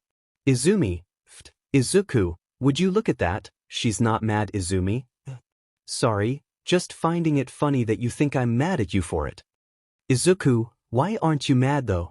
Most kids would go Spartan rage mode because of getting theirs stolen, so Izumi, you calling me a kid. I may have been dumb and hurt you in the past, but I'm not some spoiled brat. Izuku, you're right about that. You know, I could give it back to Izumi. No, it's all right. You can keep it. Izuku, whoa really? Izumi, I have to focus more on my studies and future hero career, and I don't want 𝗬𝗏𝗃 to distract me. Izuku, good choice. Anyway, I best get going now. You just had an encounter with those two, and I don't want to risk staying any longer and letting them see me. Izumi, I thought you didn't mind taking risks. Izuku, I only don't mind if it doesn't mean affecting people who I care about. And yes, I care about you and your friends, but I don't fully forgive you guys yet. Izumi, I see Izuku. I'll see you again then. Izumi, peace. Izuku then left and went back to where his friends were. Time skip. Author be skipping and summarizing the fights because he's too lazy to even describe every DMN fight because he at making fight scenes. And now the last 3 fights have been concluded. Izuku did encounter Mei in the hallways to give her some help on beating Ida, but Mei just said that she wanted a guinea pig for advertising her inventions. Izuku was amused with her antics, and he had taken a liking to her. Not a crush or anything, just seeing her as an amusing person. He laughed so strong during the match between her and Ida because Ida was being humiliated for 15 minutes straight while being spun around like Twisting Tiger from Super Strikers.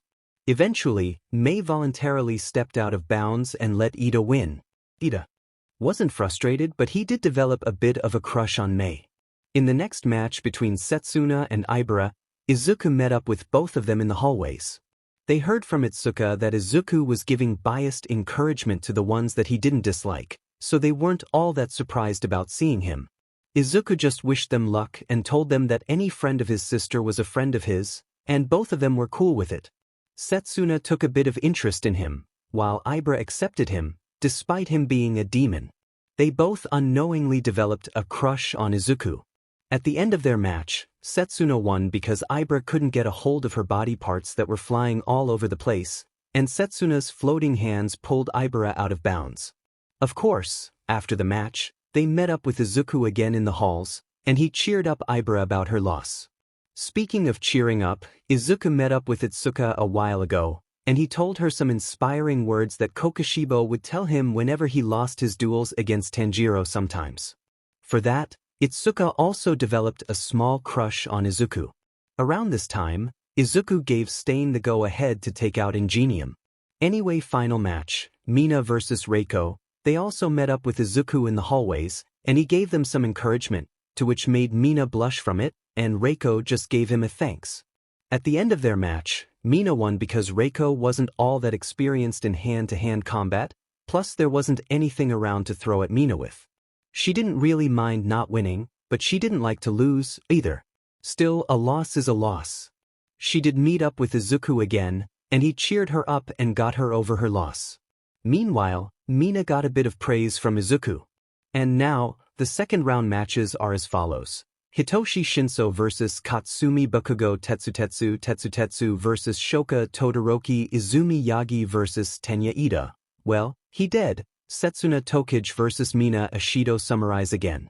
Let's just say that every one of them met up with Izuku in the hallway, minus Ida, and Izuku gave all of them some encouragement. Katsumi won against Shinso, but the latter did put up a bit of a fight. Shoka won against 𝗧𝗵𝗃 because of icing him out of bounds. Izumi won by throwing Ida to a wall and knocked him out. Setsuna won against Mina because again, Setsuna made her body parts fly all over the place and pulled Mina out of bounds. Around this time, Ida got a call from his mother saying that 𝗵𝗃𝗵𝗃 has been hospitalized because of an encounter with the hero killer. Semi-final rounds are as follows. Katsumi Bakugo vs Shoka Todoroki Izumi Yagi vs Setsuna Tokuge. Izuku decided that it was enough of his encouragement now, and he told them all beforehand that he wasn't going to come back anymore, which saddened them, but they understood that he was doing this for them.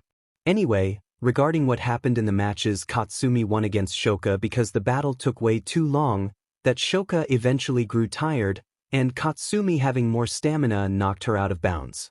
Izumi won against Setsuna, but she had a bit of a difficult time because of all of the body parts flying around the place. Eventually, Izumi got hold of every single one of her body parts and threw them out of bounds, giving her the win. Neither Shoka nor Setsuna were down about the fact that they lost. They were actually content with the results because they could at least show everyone their strength. Other than that, all of the finalists of this year's sports festival were girls. Onto the final round against Katsumi and Izumi, it was pretty hectic and chaotic. Explosions everywhere, flying rocks, intense winds, and burnt ground. The winner was Izumi after about 8 minutes of trying to land a hit on Katsumi. The only hit she landed was a chop to the back of her neck to knock her out using 5% of One for All. Now, it was time for the award ceremony. Izumi was in first place, Katsumi in second, and Setsuna and Shoka shared third place. Unfortunately, it was All Might that was giving them the medals. He congratulated her, but only thing that he got from her was a nod and a sour look. After that, they went back to their classes. Setsuna was given praise for being the one that showed that even Class 1B have potential, whereas in 1A, the boys wanted to talk with the trio of girls, but they only ignored them except for Shinso. Meanwhile, Izuku and his group went back to the Infinity Fortress. Izuku, we're home. 𝗵𝗃𝗃, oh, so you're back, I assume you had fun. Izuku, yep. Gave some pointers to my sister and her friends so that they could beat the boys and they won. 𝗵𝗃𝗃, you gave them pointers? Izuku, yes. 𝗵𝗃𝗃, even with the part where the blonde girl shattered that Zuko lookalike's ball. Izuku, that's right. 𝗵𝗃𝗃, I'm gonna go clear my mind. Go talk with the others. 𝗵𝗃𝗃 then left with a slightly frightened look on his face, all while he was thinking this. 𝗵𝗃𝗃, what in his name kind of demon even is Izuku? He's even more of a SDST than Daki. Note to self, never PSS him oft. He then went off to his personal quarters to clear his head of the images of seeing ball being shattered on TV. Back with Izuku, he didn't forget to do something once he was back. He turned to Neika. Izuku, Miss 𝗃𝗃𝗃, are those two still here? 𝗃𝗃𝗃, yes. Do you wish to deal with them now? Izuku, as soon as possible. Tanjiro, who are we talking about? Izuku, Death Arms and Kamui Woods.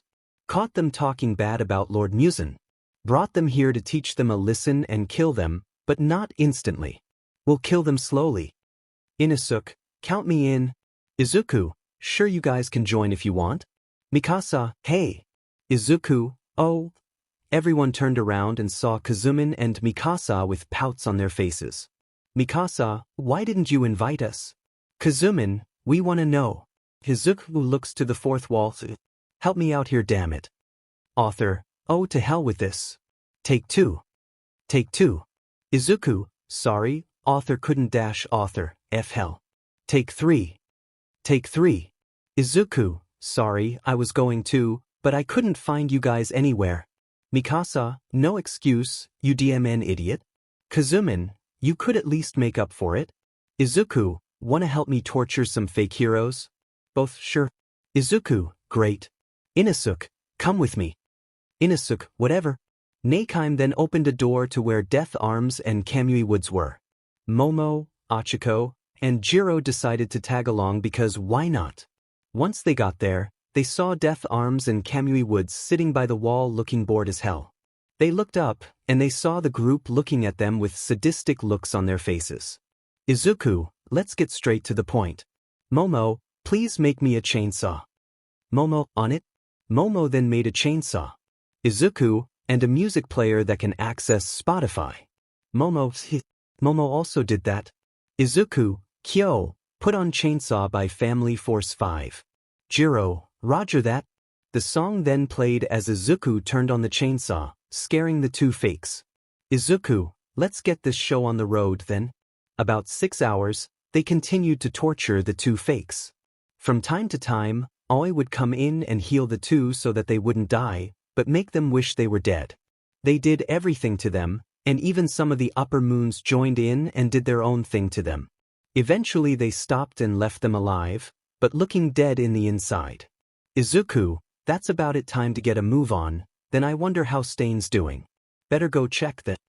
He then went to change into something nicer to wear in his room, and he saw a tactical suit that he bought off a dead body some time ago. I personally made this through a generator that I came across in the internet called 𝗧𝗵𝗃𝗁. Also, this is what Izuku will look like while going on missions or important outings from now on, and not the same clothes as Kokushibo now. Just imagine him with a sword. Also, it may not be obvious, but his hair is long. He then requested for 𝗵𝗃𝗃 to take him outside, and she did just that and opened up a portal to an alleyway in Hosu City. Izuku, the bloody scent of fake heroes and in the air, how infuriating. 𝗧𝗵𝗃, it seems so. Izuku, 𝗧𝗵𝗃, I thought I'd see you here. 𝗧𝗵𝗃, and so you have, and I took out Ingenium like you asked. Does his brother know? Izuku, I saw him leave the stadium early now. About the league, did you come into contact with them? 𝗧𝗵𝗃, I told them I'd come and talk to them, but only if you're with me when I do. Izuku, so be it, then also, Kurogiri, you can come out now. I know you're there. Suddenly, out of a corner, Kurogiri came out. Kurogiri, it seems I have been caught, shall we proceed? Izuku, yeah. They then went through the portal that Kurogiri made, and once they made it to the other side, Shigaraki was already there waiting for them. Shigaraki, well, I was expecting 𝗧𝗵𝗃 to arrive, but Izuku, lower moon 1 this was unexpected, but at the same time, I'm glad that you are here.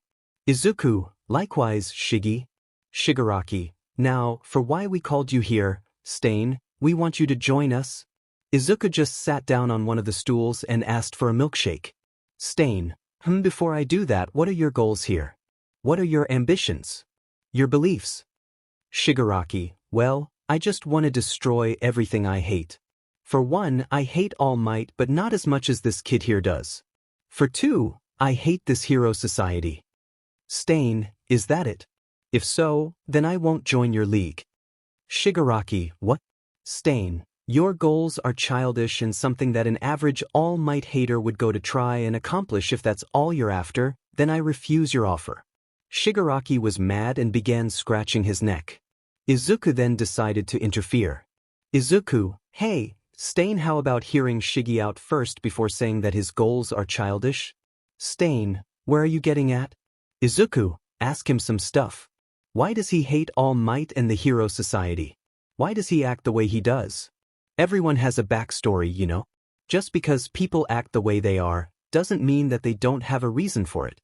Hear him out for now, and see if you would accept his offer, even after he tells you his reasons. 𝗧𝗵𝗃, this kid, alright, I'll hear him out. Krusty, tell me your reasons. I want to hear it from you, and you alone. Shigaraki, whoa, he actually helped me. I have to thank him later. Alright, I'll tell you. When I was a young warthog-author, WhatIf put that in the script. Take 2. Shigaraki, to be honest, I don't really remember. All I remember was what happened during the day when my MSTR found me and took me in.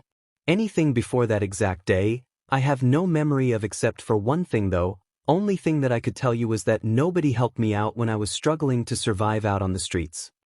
𝗧𝗵𝗃, I'm listening. Izuku, what did everyone do when you asked them for help? Shigaraki, The exact same things? Sorry, kid, can't help you, or don't worry, maybe a hero would come to help you. But did a hero ever show up? No, not even one. The only one that showed up took off the moment he saw me. /Izuku, harsh Shigaraki. I know that's what made me hate this society. As for All Might, I hate him for ruining my MSDR's face and turning him into mashed potatoes, and for the fact that he lived his life without a care in the world. What got me to hate him more was the fact that he's just like everyone else in this 𝗵𝗵𝗃 society. He only sees someone for their quirk, and look where that got Izuku here. He turned into a demon for Christ's sake. I see Izuku. So you're like me, another outcast in society, someone ignored and rejected for who they are. It you off, doesn't it? Shigaraki, it does a lot. Izuku, now, how about telling us a little about what you could remember from your past? Shigaraki, an abusive father. Izuku, come again. Shigaraki, an abusive father. His beatings and times when he'd yell at me were the only godforsaken memories I have left of my past. They even haunt me in my dreams. He'd abuse me because of what I wanted to be when I grow up. Izuku, what did you want to be? Shigaraki, believe it or not, I actually wanted to be a hero. Izuku, Izuku, really? Shigaraki, yes. That's all I ever wanted when I was a kid, but my father never let me. He said that heroes only leave their loved ones for the sake of some random strangers. I mean, come on. That's the whole point of becoming a hero in the first place. I don't even know how he became a successful businessman with that belief in his head. Izuku, maybe it's because he's smart in some parts of today's society, but in the general idea of heroes themselves, he's pretty dumb. I mean, All Might still thinks I'm being controlled by Lord 𝗵𝗃, and look at me, I don't look like I'm being controlled, right? 𝗵𝗃𝗁, no, doesn't seem like it. Izuku, now, you see how what a person goes through affects who they are and how they act. Next time in a situation like this, hear out what they've been through and understand them first before making decision on declining their offers. Hey, you're one great kid, Izuku. Alright, Shigaraki, I accept your offer. I'll join your league, but on a few conditions. Shigaraki, name your price. 1. I pick who I kill and when and how I kill them. 2. I want some information on how to beat the higher-ranking heroes in fights. My blades can't hold for long, even if they're the ones that the demon slayers use. Izuku, I can help with that. I have notebooks on how to beat heroes. I grew a bit of a habit of writing about quirks and heroes, that I eventually and accidentally started writing about their potential weaknesses. Shigaraki, whoa, seriously. Show us. Izuku, can't right now, maybe in a few days when the UA internships are going on. Let's wreak havoc into the night skies of Hosu City. Tons of heroes are going to be in the city. Who knows, maybe even the bigger fishes will be caught that night. Don't you guys agree? Shigaraki, oh, I like the sound of that. I like where this is going. Izuku, good. Now, how about we start off with the golden Magikarp All Might? I have some very valuable information about him, being his unwilling son, of course. Suddenly, the TV in the room turned on and it only showed a signal error screen with audio only. All for one, I'm interested. Shigaraki/𝗵𝗃𝗁. Izuku, so you're the big boss, the one that All Might thought he killed. All for one. All for one, you know me. Izuku, you're not the only one cursed with knowledge, All for one. And you have very valuable knowledge that you want to share with us, if you'd please. Izuku, right now, I have some pictures here. He pulled out 2 pictures from one of his pockets. One was a picture of All Might in his skeleton form, and the other was his thick mode. Izuku, these 2 are the same person. Outside of hero work, he looks like this, and is known as Toshinori Yagi. Shigaraki, we can use this against him. Izuku, not so fast, Shigs. Here, I recorded everything All Might told his newest successor. This was recorded almost a year ago. Izuku then placed his phone and connected it to screen share and showed the footage of him talking to Izumi about One for All. He also explained how he defeated All for One. He even said how much time he had per day upon using One for All, which was 3 hours max due to his injury. Plus the scene where he said that Izuku couldn't be a hero because of what he lacks. By the end of it, everyone in the room was content with what they saw. They just gained some very vital and valuable information. Shigaraki, so your sister's the new successor of this one for all? Izuku, yes she is. And if you're thinking of targeting her, then you might want to have some second thoughts. She hates All Might to the core and the girls do as well. Besides, we might be on the opposite sides of this society, but she's still my sister. We're on each other's sides. Just please don't involve her in any harm. All for one, that can be done. Izuku, that's good 𝗧𝗵𝗃, let's go. 𝗧𝗵𝗃, yeah let's. Izuku, goodbye you guys. Look forward into working with you guys in the future until next time. Shigaraki, yeah. Kurojiiri, farewell. All for one, say hi to 𝗵𝗃 for me. They then went through 2 separate portals provided for them. One was leading to the middle of a jungle, while the other was in the middle of 𝗳𝗏 City. Izuku, now time to resume the search for that flower. A week later, Mustafa City train station. Izumi and Shoka were now boarding the train to their respective internships agencies. They heard about the news about what happened with 𝗵𝗃𝗃, and they noticed Iida acting all strange recently, and he was more violent than he originally was. Both knew what was going on, and they followed Izuku's instructions to go to an internship in 𝗳𝗏 City so that they could watch what Izuku has installed for one single night. Izumi actually met up with Izuku during that 1 week, and so did Shoka. They met up in Izumi and Shoka's apartment since it was soundproof and was not known by anybody related to both of them. Izuku arrived via tatami portal. Izuku informed Shoka of what was happening, and she was shocked, but understood. Izuku also told her to go to an internship in 𝗳𝗏 so that she could watch as well. Izumi and Shoka both went for the strongest and most well-known heroes there because they needed some cover. Their excuses were, because why not, and I want to fight bad guys. Once they made it off the train, they went their separate ways towards their internships. Days later, nighttime, Izuku was standing on top of a tall building, watching over the night skies of 𝗳𝗏 City. Behind him were the rest of the lower moons, as well as Michiro, Yuichiro, and Genya. Genya was holding a sniper rifle for some reason. They were all wearing black stealth assassin wear, while only Genya was wearing tactical wear. Izuku is wearing the same thing he was wearing as the one above. Izuku, so tonight's the night. Yuichiro, yep. Can't wait. Michiro, hope I don't forget this highly unlikely. Tanjiro, are you sure that 𝗫𝗏𝗏 will be here? Izuku, positive. Me and Zen spied on him yesterday, and he said that he and his son will be patrolling 𝗳𝗏 tonight. Just look out for a giant human on fire, and you'll have 𝗫𝗏𝗏. Just then, something with wings came over to them, which revealed to be one of 𝗵𝗃𝗃𝗏's emotion clones, Yurogi, which represented as his delight. Ima referred to 𝗵𝗃𝗃's clones as their names, and not all 𝗵𝗃𝗃 so that it wouldn't cause confusion. Yurogi, yo. About 100 demon slayers, 3 pillars, and number 2 and number 1 hero in the city. Tanjiro/Nezuko, 𝗫𝗏𝗏. Izuku, that was faster than I expected. How about their interns? Yurogi, who you mean, the Bakugo and Todoroki? Yeah, they're with them. Izuku, perfect. Any sign of stain? Yurogi, alleyways, doing his own thing and killing the filth. It brings me joy to see this happen. Izuku, as expected of you. Yurogi, now, about those pillars in your eyes, what breathing do they use? What do they look like? Yurogi, maybe flame breathing, serpent breathing, and sound breathing from how they look like.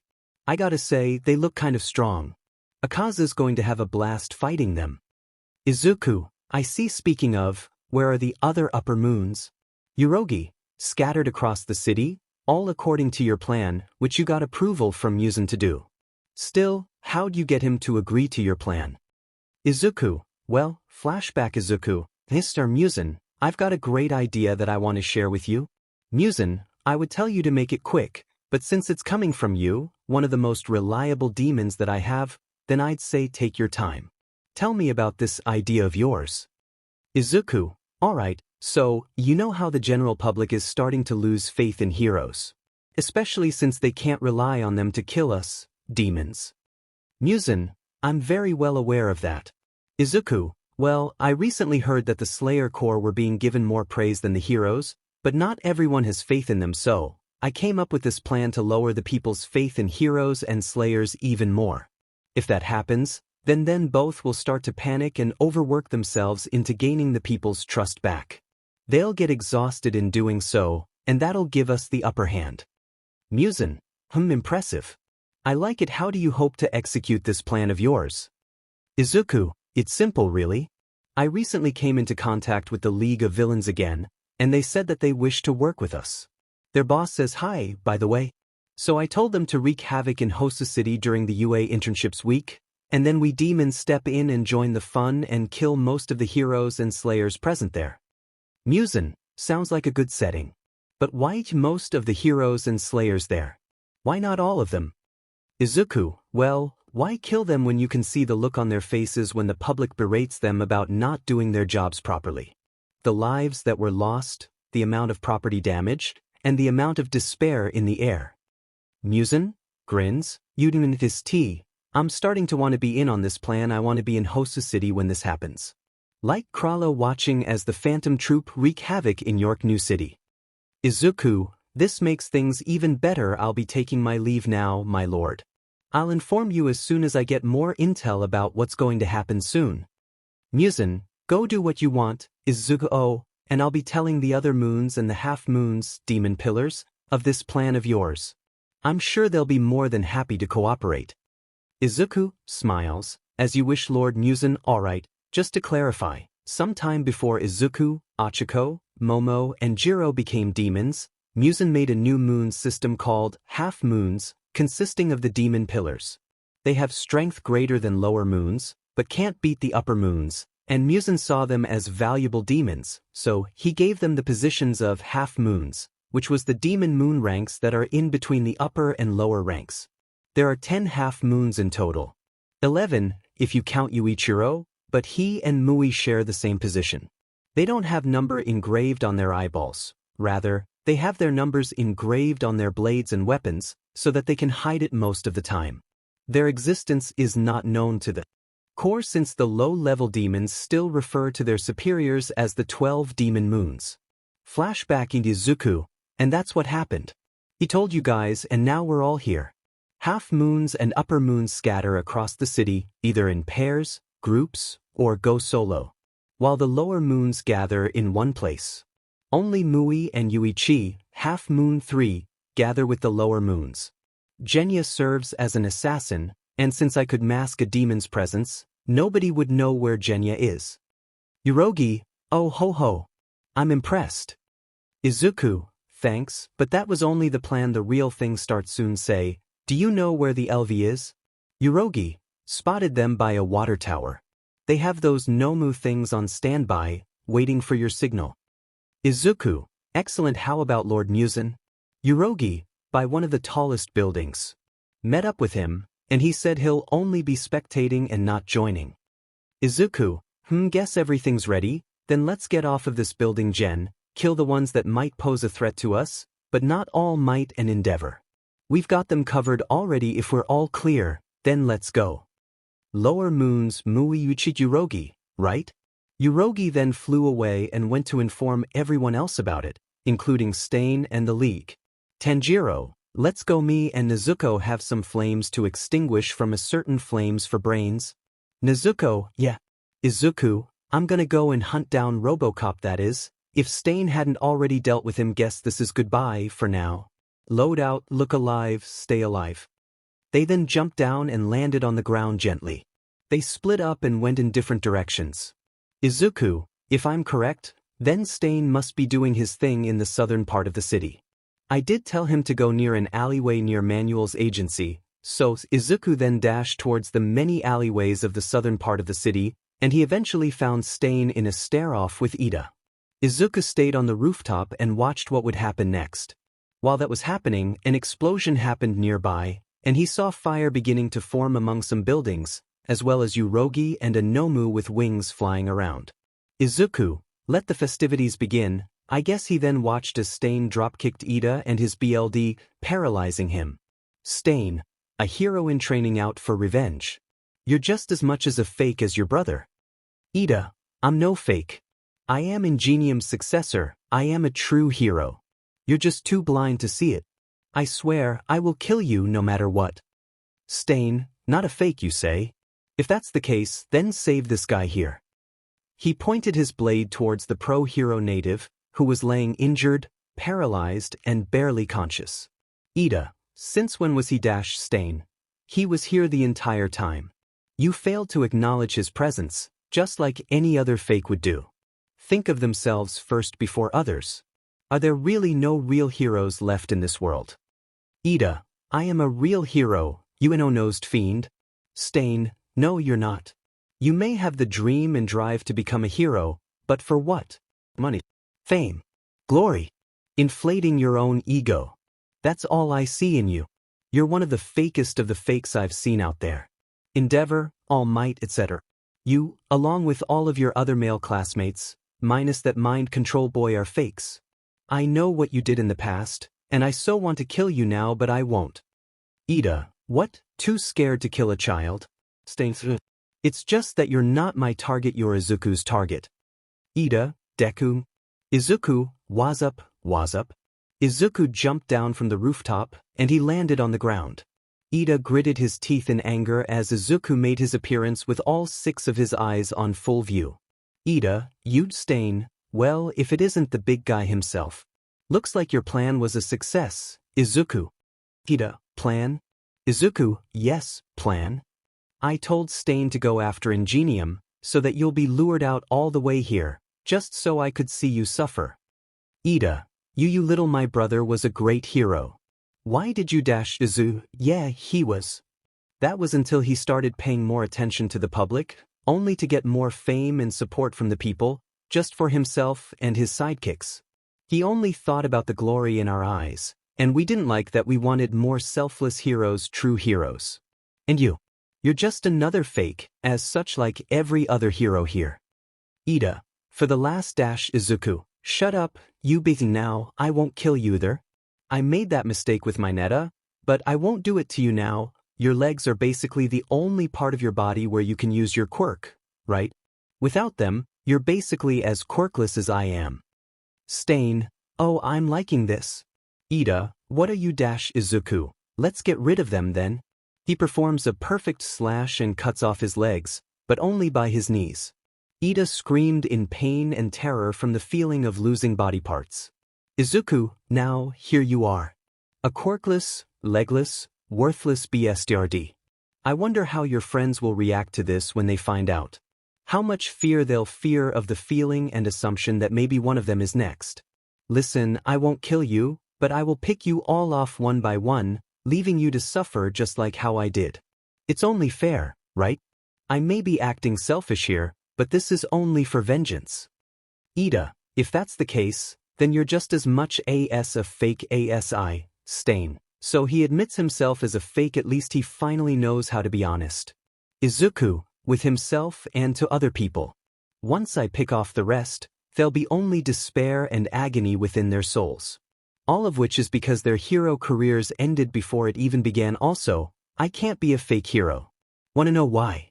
It's because I'm not even a hero, or even a hero in training to begin with. So I can be as selfish as I want, and do whatever I want, as long as it doesn't pass my limits. Just then, a wave of fire and a barrage of explosions were sent towards both him and 𝗧𝗵𝗃, barely hitting 𝗳𝗃. 𝗳𝗃, you guys, Izuku, well, isn't this convenient? The prodigy and the Pomeranian arrives. Katsuki, you 𝗵𝗃𝗵𝗃, what did you do to 𝗳𝗃? Both were horrified to see 𝗳𝗃's legs cut off. Izuku, well, I did 2 things in one go. 1, I gave him a dose of what karma feels like. 2, I gave him what he wanted. He wanted to be like his brother, a person who can't use his own legs. He laughed maniacally at that. Katsuki then blasted his way forward and grabbed 𝗳𝗃. As he did that, Izuku turned to native. Izuku, well, this guy isn't on my SHT list, not his specific name, at least. But all fakes have to go farewell, you 𝗵𝗃 fake. You can still be of use to demons once they eat you. He then stabbed native right in the head, killing him instantly. Izuku turned to 𝗧𝗵𝗃. Izuku, go 𝗧𝗵𝗃. This is a personal matter between me and them. Take this fake with you, and give them to any demon you could find. 𝗧𝗵𝗃, roger that. Stain then carried Native's corpse and left. Izuku turned back to Shoto and Katsuki. Izuku, well, this is a very interesting sight to see the two gang leaders of my suffering. Just so you know, I'm not afraid of you. In all honesty, I actually see the both of you two as jokes. You think you can beat me, yet you can't even beat the lower moon sixes. If you can't do that, then you have no chance of beating me or even the rest of the lower and upper moons for that matter. You're just too weak. That struck a nerve in the two of them, and it triggered them to attack Izuku at once.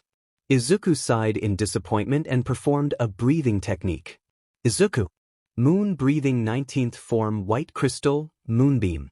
He pulled his sword backwards, and he hit forward with great force, and a long beam of slashes began forming, going directly towards the three in front of him.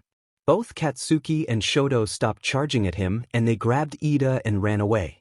What was left of the scene were slashed walls and two buildings almost falling over due to the chaotic slashes.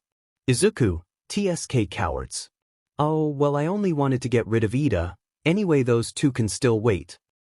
He then jumped upward and saw the amount of destruction happening around the city.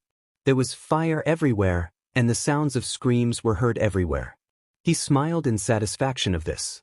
Izuku, do you hear this, 𝗵𝗃 𝗵𝗃 𝗵𝗃. It pains me to be watching this without any of you around. I wish you guys were still around. I'd even give up my position in the moons, or even my own life just to give you guys a second chance in life. Izuku cried with a smile on his face while remembering his old friends, who were all killed by a single pillar. He swore to himself and everyone he cares about that he'll be the one to kill that pillar.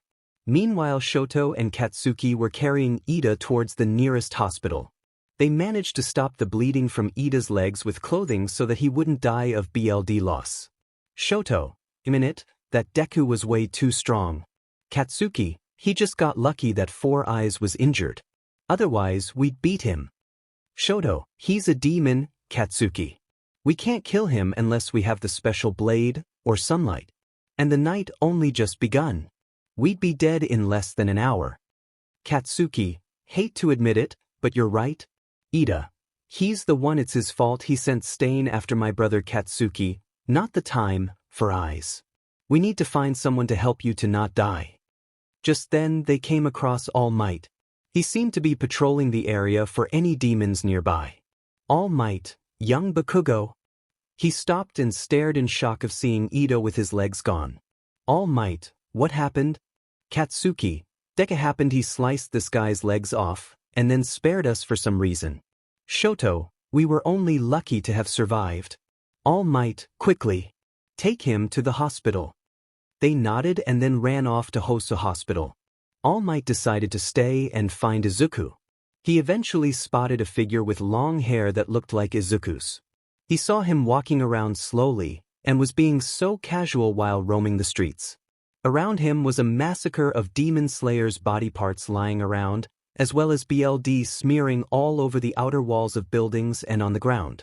All Might jumped down a few meters behind the man, letting his presence be known to the person in front of him. All Might was facing his back and began talking. From a car's window mirror, he saw that the person in front of him had 6 eyes, so he was sure this was Izuku. Only thing was, he didn't read what was written in those eyes. All Might, Izuku-san. He didn't respond. All Might, look, I know you're in there. I know 𝗵𝗃 is only controlling you and making you do his bidding against your will. Snap out of it, please. I still haven't redeemed myself as your father. Again, the figure didn't respond. Instead, he slowly turned around, letting All Might see his face, as well as letting him read the kanji in his eyes, which said Upper Moon 1. 𝗃𝗃. Oh really? Is that right? You think that his lordship is only manipulating Izuku into doing his bidding? You're dead wrong there. All Might, Izuku. 𝗃𝗃. Oh, I'm not Izuku. I'm his mentor and he's one of my students. I taught him everything that he knows. All Might, you what have you done with him? I demand that you release Izuku from 𝗵𝗃's control right now. 𝗃𝗃, release him. Control. Whatever are you talking about? All Might, don't play dumb with me, demon. I know that you are aware that 𝗵𝗃 is controlling Izuku. 𝗃𝗃, I believe that you didn't hear me right. I said you're dead wrong. All Might Izuku is doing this out of his own free will as well as his loyalty and respect for his lordship. There is no forged loyalty involved here. As he would put it, you're just being delusional, All Might. No, I'm not being delusional. I know that Izuku is being controlled. Just let him go. 𝗂𝗃𝗵𝗄, it seems as though your skull is thicker than your muscles, for that the right idea couldn't even be sent to your brain if you even ever had one to begin with.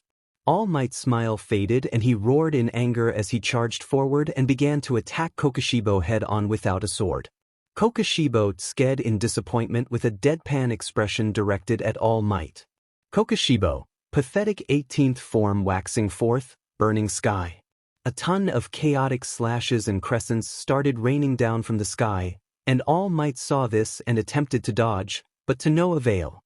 He got slashed at multiple parts of his body, but 𝗂𝗃𝗵𝗄 didn't kill him because he didn't want to upset his student. All Might was bloodied and slashed around multiple parts of his body, and even close by to his weak spot.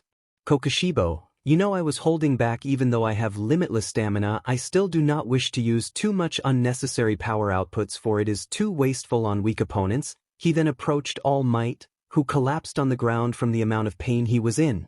𝗂𝗃𝗵𝗄, you're lucky Izuku, he did not want any of us to kill you, All Might.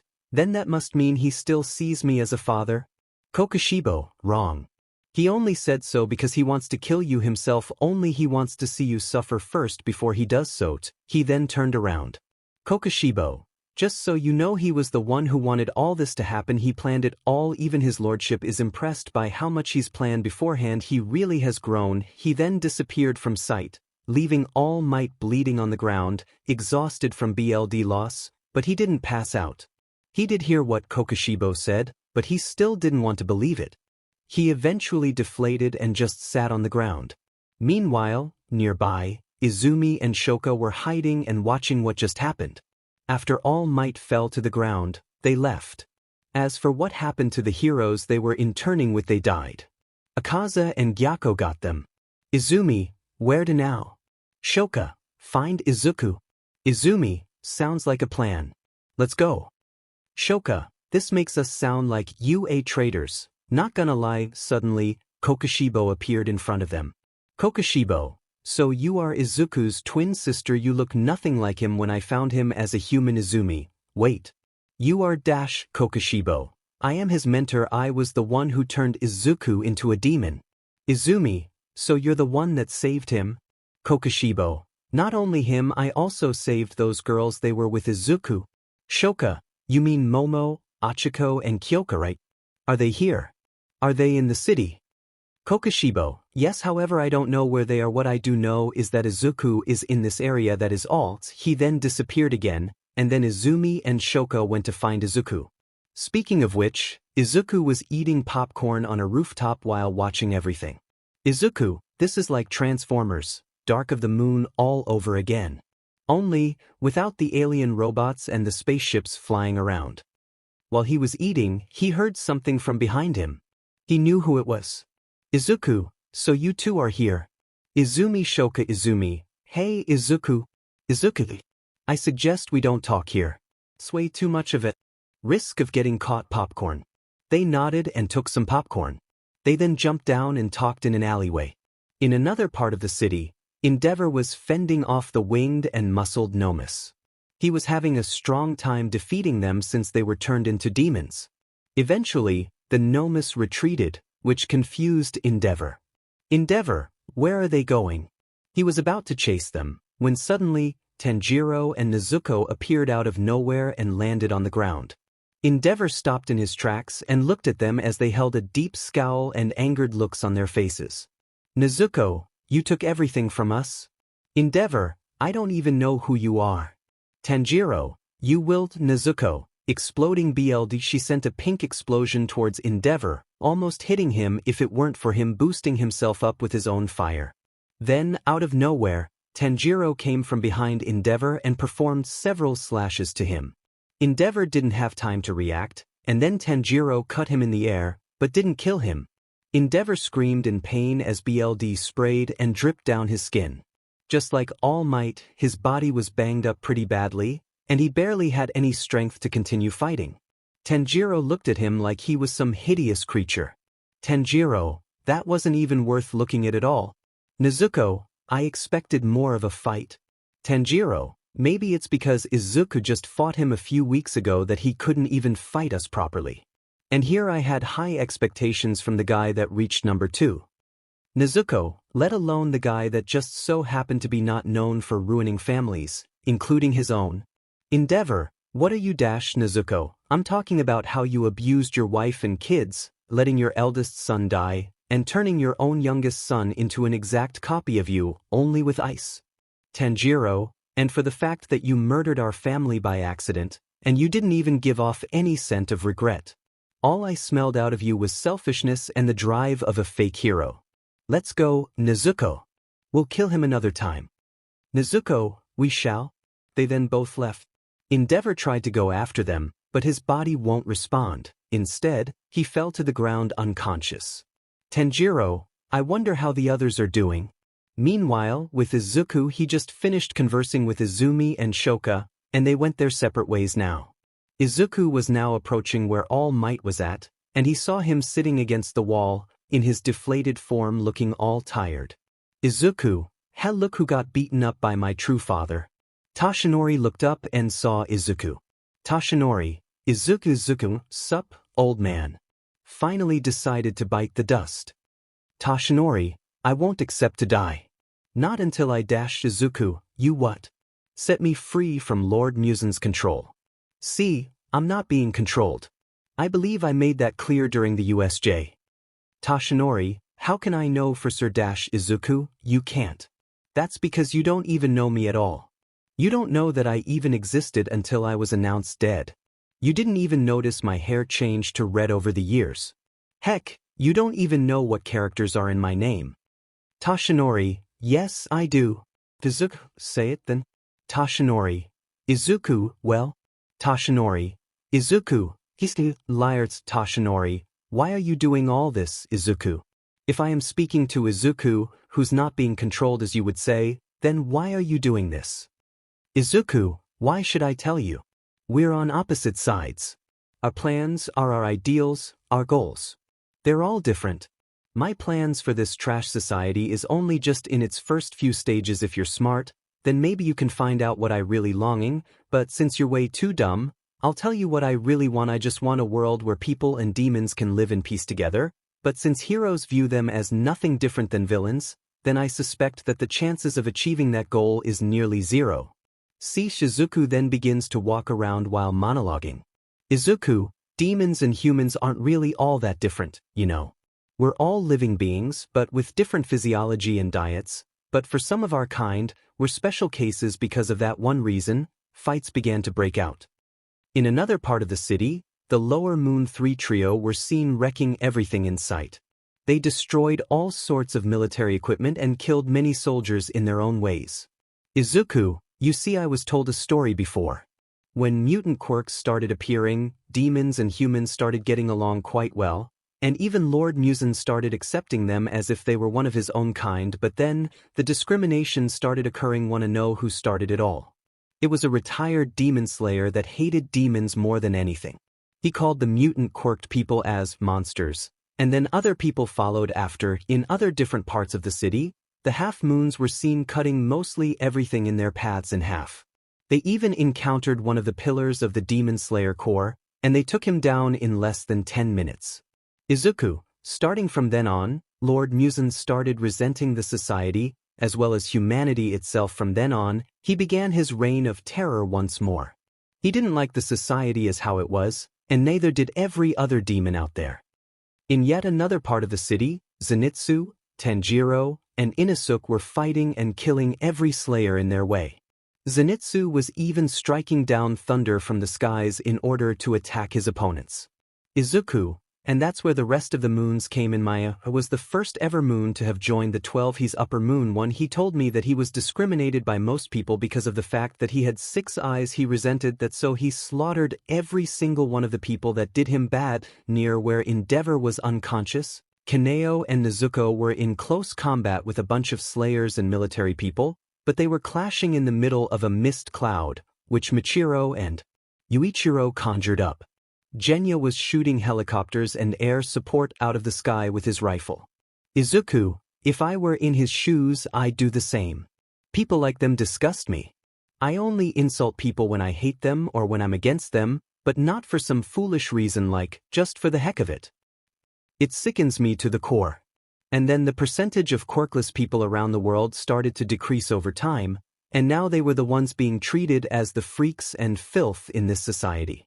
I know how that feels from direct and personal experience. In a very narrow street, Daki and Jotaro were massacring every person that was either pointlessly shooting at them or aimlessly slashing at them.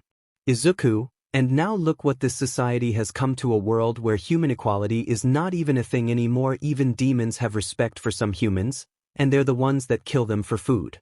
How ironic is that? A giant ice sculpture was seen in the distance, and a rising ice cloud was forming from where it was. It was obviously 𝗏𝗲𝗄𝗃 doing, judging by the appearance of the sculpture.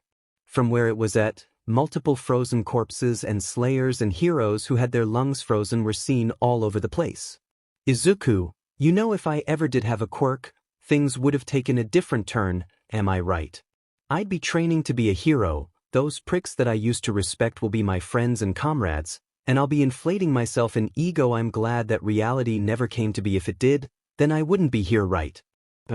A demon, one of Lord 𝗵𝗃𝗃's personal assistants, how lucky Momo, Ochiko, Kyoka, and I could have gotten to obtain such a place in the demons. And then, a thunderstorm suddenly, courtesy of Zenitsu. In another part of the city, Gyako and Hantengu were slaughtering everyone by either turning them into fish, or turning them into ash, or making their heads explode with supersonic screams. Toshinori, I wish that the reality that you mentioned were the case. If you really weren't quirkless, then maybe things could have ended differently. This struck a nerve in Izuku. Izuku, are you saying that you would only notice me because of a quirk? TSK. I can't believe that I even talked with you. I don't even want to tell you my true ideals anymore.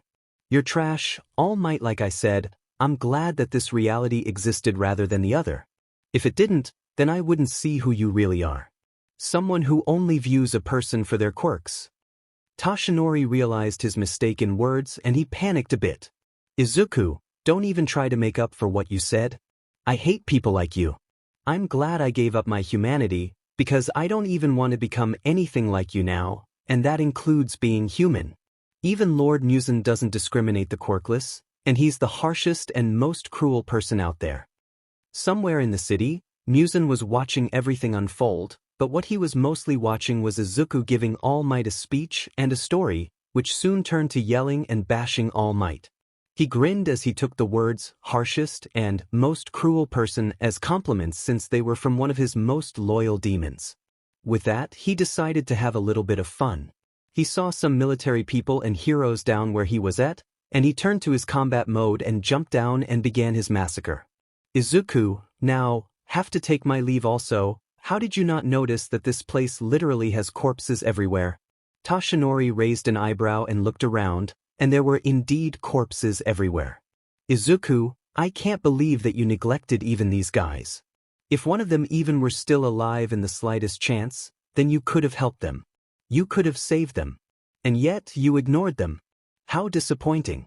I don't want to waste my time with you anymore. Goodbye, and live out whatever is left with your life, All Might. But before I go, I want to tell you this: demons and humans really aren't all that different anymore, you know. There's more to quirks than just being a mutation in human evolution. You don't even know the full story of how a quirk even came to be. That's a story for another time. Izuku then left and met up with 𝗏𝗃𝗃 on a rooftop. Meanwhile, in another part of the city, 𝗏𝗃𝗃 was going on a rampage and bulldozing his way through every military male person he came across. He just spared the women. Oh wait, there weren't any present. Oh well. Anyway, everyone who came across him were dead. With Izuku and 𝗏𝗃𝗃, they were watching everything happen from a rooftop. 𝗏𝗃𝗃, is this what you wanted? Izuku? Izuku, this is much better than I'd have wanted. By tomorrow, people will begin to lose faith in the hero society, and the society itself will begin to crumble until it's nothing more than shambles.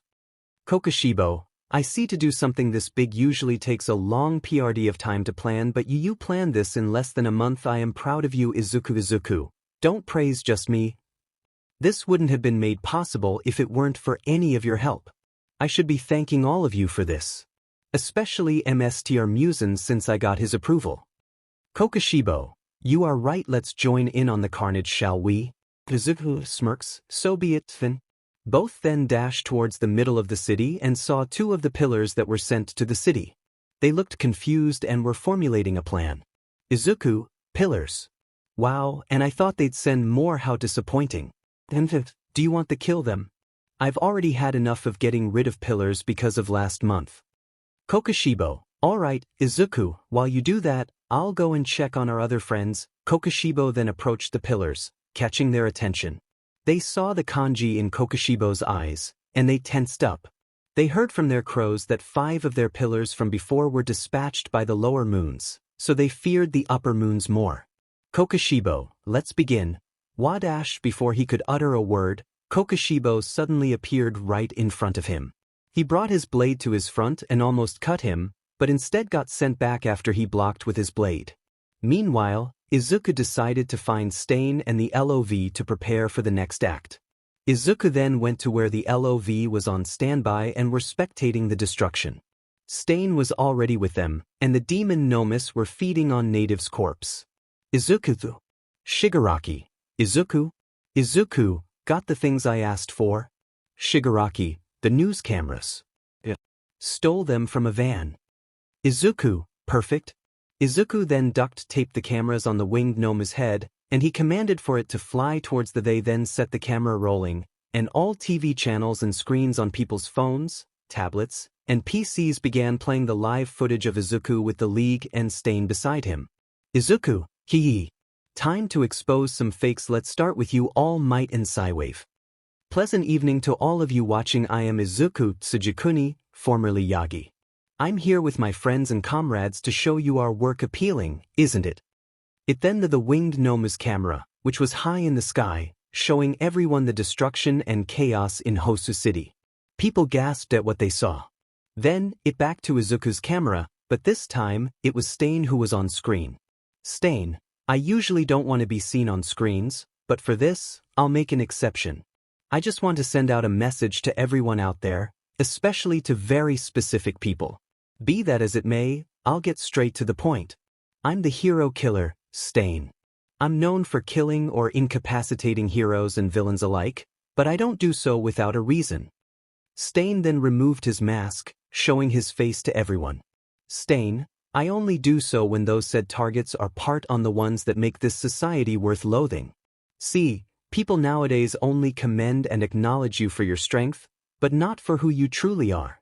Take All Might, for example. I used to respect him and he was the reason why I even wanted to be a hero in the past, but after what I was told about, I lost all respect for him. He's just like every other corrupted heroes in this society.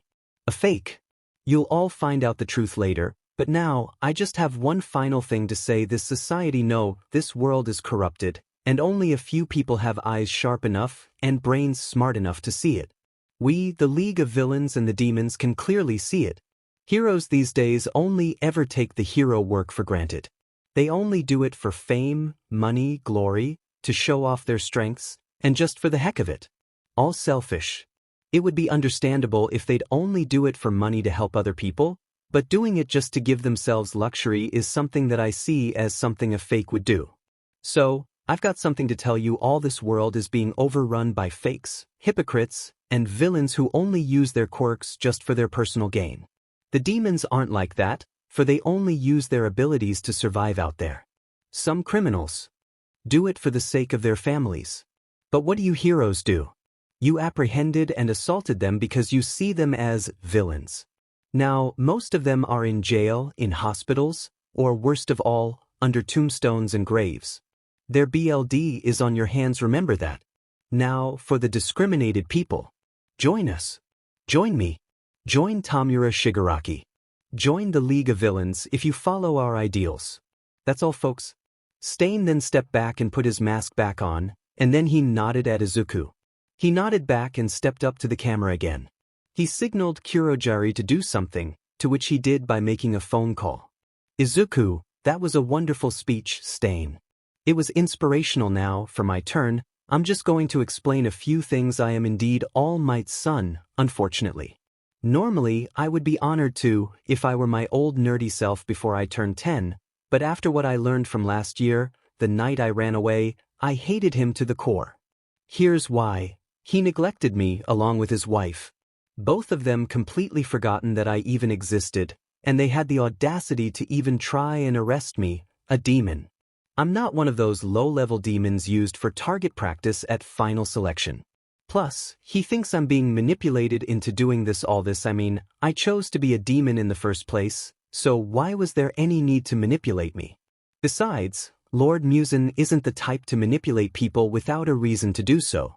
Anyway, enough about me, more about the truth about All Might. Every screen then played a pre-recording of Izuku's real speech. He spoke about what All Might has been doing in the background this entire time. That included his wife. He didn't mention anything bad about Izumi, but he did mention the fact that she was manipulated into doing such things by people who she used to call friends. He didn't explain one for all, though. That was because Izumi was currently holding it, and doing so will put her in great danger. Everyone was in disbelief and was still skeptical of what they saw because it was coming from a demon, but not just any demon, a demon that was All Might's son. Most people didn't believe it, even villains. After the video ended, everything on everyone's screens went back to normal. And just like that, the carnage of Hosu's city stopped as well. 𝗵𝗃𝗃𝗃 opened several doors, letting everyone go through back to the Infinity Fortress. Another door opened near where Izuku was. Izuku, guess this is where we part ways, huh guys? 𝗵𝗃𝗁𝗃, it appears so. We look forward into working with you in the future. 𝗧𝗵𝗵𝗃, same goes for me. I'm with the League now. Anything they do, I do as well, as long as it goes by my ideals. Shigaraki, and with 𝗧𝗵𝗃's speech and yours, a lot of people will be heading to the League soon. We'll be getting more people in our ranks, and we have you guys to thank for it. So coming from me and on behalf of my 𝗵𝗃𝗃, thanks. Izuku, anytime. Now, I'ma go back home. Need to lay low for a while. Shigaraki, same. 𝗧𝗵𝗃, oi, get me some apple juice. They then went their separate ways, and once Izuku made it back to the fortress, he was met with confetti being shot in the air and a firework that Doma accidentally fired at him after being startled by Yuzui about the announcement that Izuku had just returned. Izuku was confused, but they explained that it was for celebrating their victory, and they have Izuku to thank for coming up with the plan. They even took out 3 pillars that night, at least 147 demon slayers, 34 heroes, and hundreds of military men. They partied for about an entire 6 hours, and they had a lot of fun, even if they were higher-ranking demons. Even 𝗵𝘃𝗃, Kokushibo, 𝗵𝗃𝗃𝗃, 𝗂𝗃, and 𝗂 had a lot of fun, and they were the ones that mostly kept away from these sort of things because of seeing it as a waste of time. After the party, something happened. 𝗵𝘃𝗃 actually grew a soft spot for the moons. Is the world ending? Also, another thing. A few hours after the party, Izuku and Tanjiro were dueling off in one of the larger rooms in the fortress, training and honing their sword skills, when all of a sudden Momo, Jiro, Ochako, and Daki came in, and they looked nervous for some reason. Both boys took notice of them, and so they sheathed their swords back into their scabbards. Izuku, hey guys. What's up? Daki, nothing much. However, can we talk to you for a second? It's important. Izuku, yeah sure. Tanjiro caught a whiff of what was happening here, and he smiled before turning to walk away. Tanjiro, well, I wouldn't want to be intruding into your conversations, so I'll be on my way. Pretty sure Kaneo's looking for me. Izuku, speaking of, Izuku then reached for his pocket and pulled out an envelope. Izuku, here's something that I promised 2 chapters ago. He handed the envelope to Tanjiro and he opened it. Once he did, he was surprised, and his eyes were about to pop out of his sockets, and his hands were shaking from the shock. Tanjiro, 1500001. Where'd you get this from, and why are you giving it to me? Izuku, 1. I got it from 𝗃𝗃𝗃. 2. Like I said, I did promise you something 2 chapters ago, and here I am fulfilling it. Tanjiro took a moment to remember what it was, and once he remembered it, his face went bright crimson, and he stared at Izuku who was giving him the thumbs up with a stoic look on his face. He could smell he was serious, so he just went with it. He yelled a thanks before running off to find 𝗵𝗃𝗃 because he couldn't keep it in his anymore, and he knew that neither can his girlfriend. Izuku then turned back to the four girls. Izuku, so what's up? Momo, well, we want to discuss something that's been bugging us a lot lately, and we finally want to get it off our Izuku. Okay, shoot. Achiko, well, Izuku, you see 𝗲𝗃𝗃𝗃𝗃, how do we say this? Momo, Izuku, take your time you guys. We're in the Infinity Fortress, after all, so we have unlimited time since the sun can't reach us. I can wait for as long as you want. Izuku just stood there, waiting for what the four have to say. But then they were all like, you know what, F it. Suddenly, all five of them were wrapped around in 𝗳𝗃𝗃𝗃's sashes, and they hugged Izuku while pushing him in between there unintentionally. Izuku blushed bright crimson at that. All four girls, we love you, Izuku. Please go out with us. They shut their eyes closed tightly after the confession, and they awaited his response, but none came. They opened their eyes, and they saw Izuku between there while his eyes were going around like spirals. 𝗳𝗃𝗃 released all of them from her sashes, and the girls released him from the hug, only for Izuku to drop down to the ground with a heavy nosebleed, passed out from what just happened. Momo, I think we killed him, 𝗳𝗃𝗃. Yeah, no, did he hear us though? Achiko, he better. Otherwise, I'm getting in his when he wakes up. 𝗲𝗃𝗃, count me in. Suddenly, the doors to the training room opened, and in came 𝗵𝗃𝗃𝗃 and 𝗂𝗂𝗫𝗂, who were discussing some important matters, and they spotted the scene in front of them.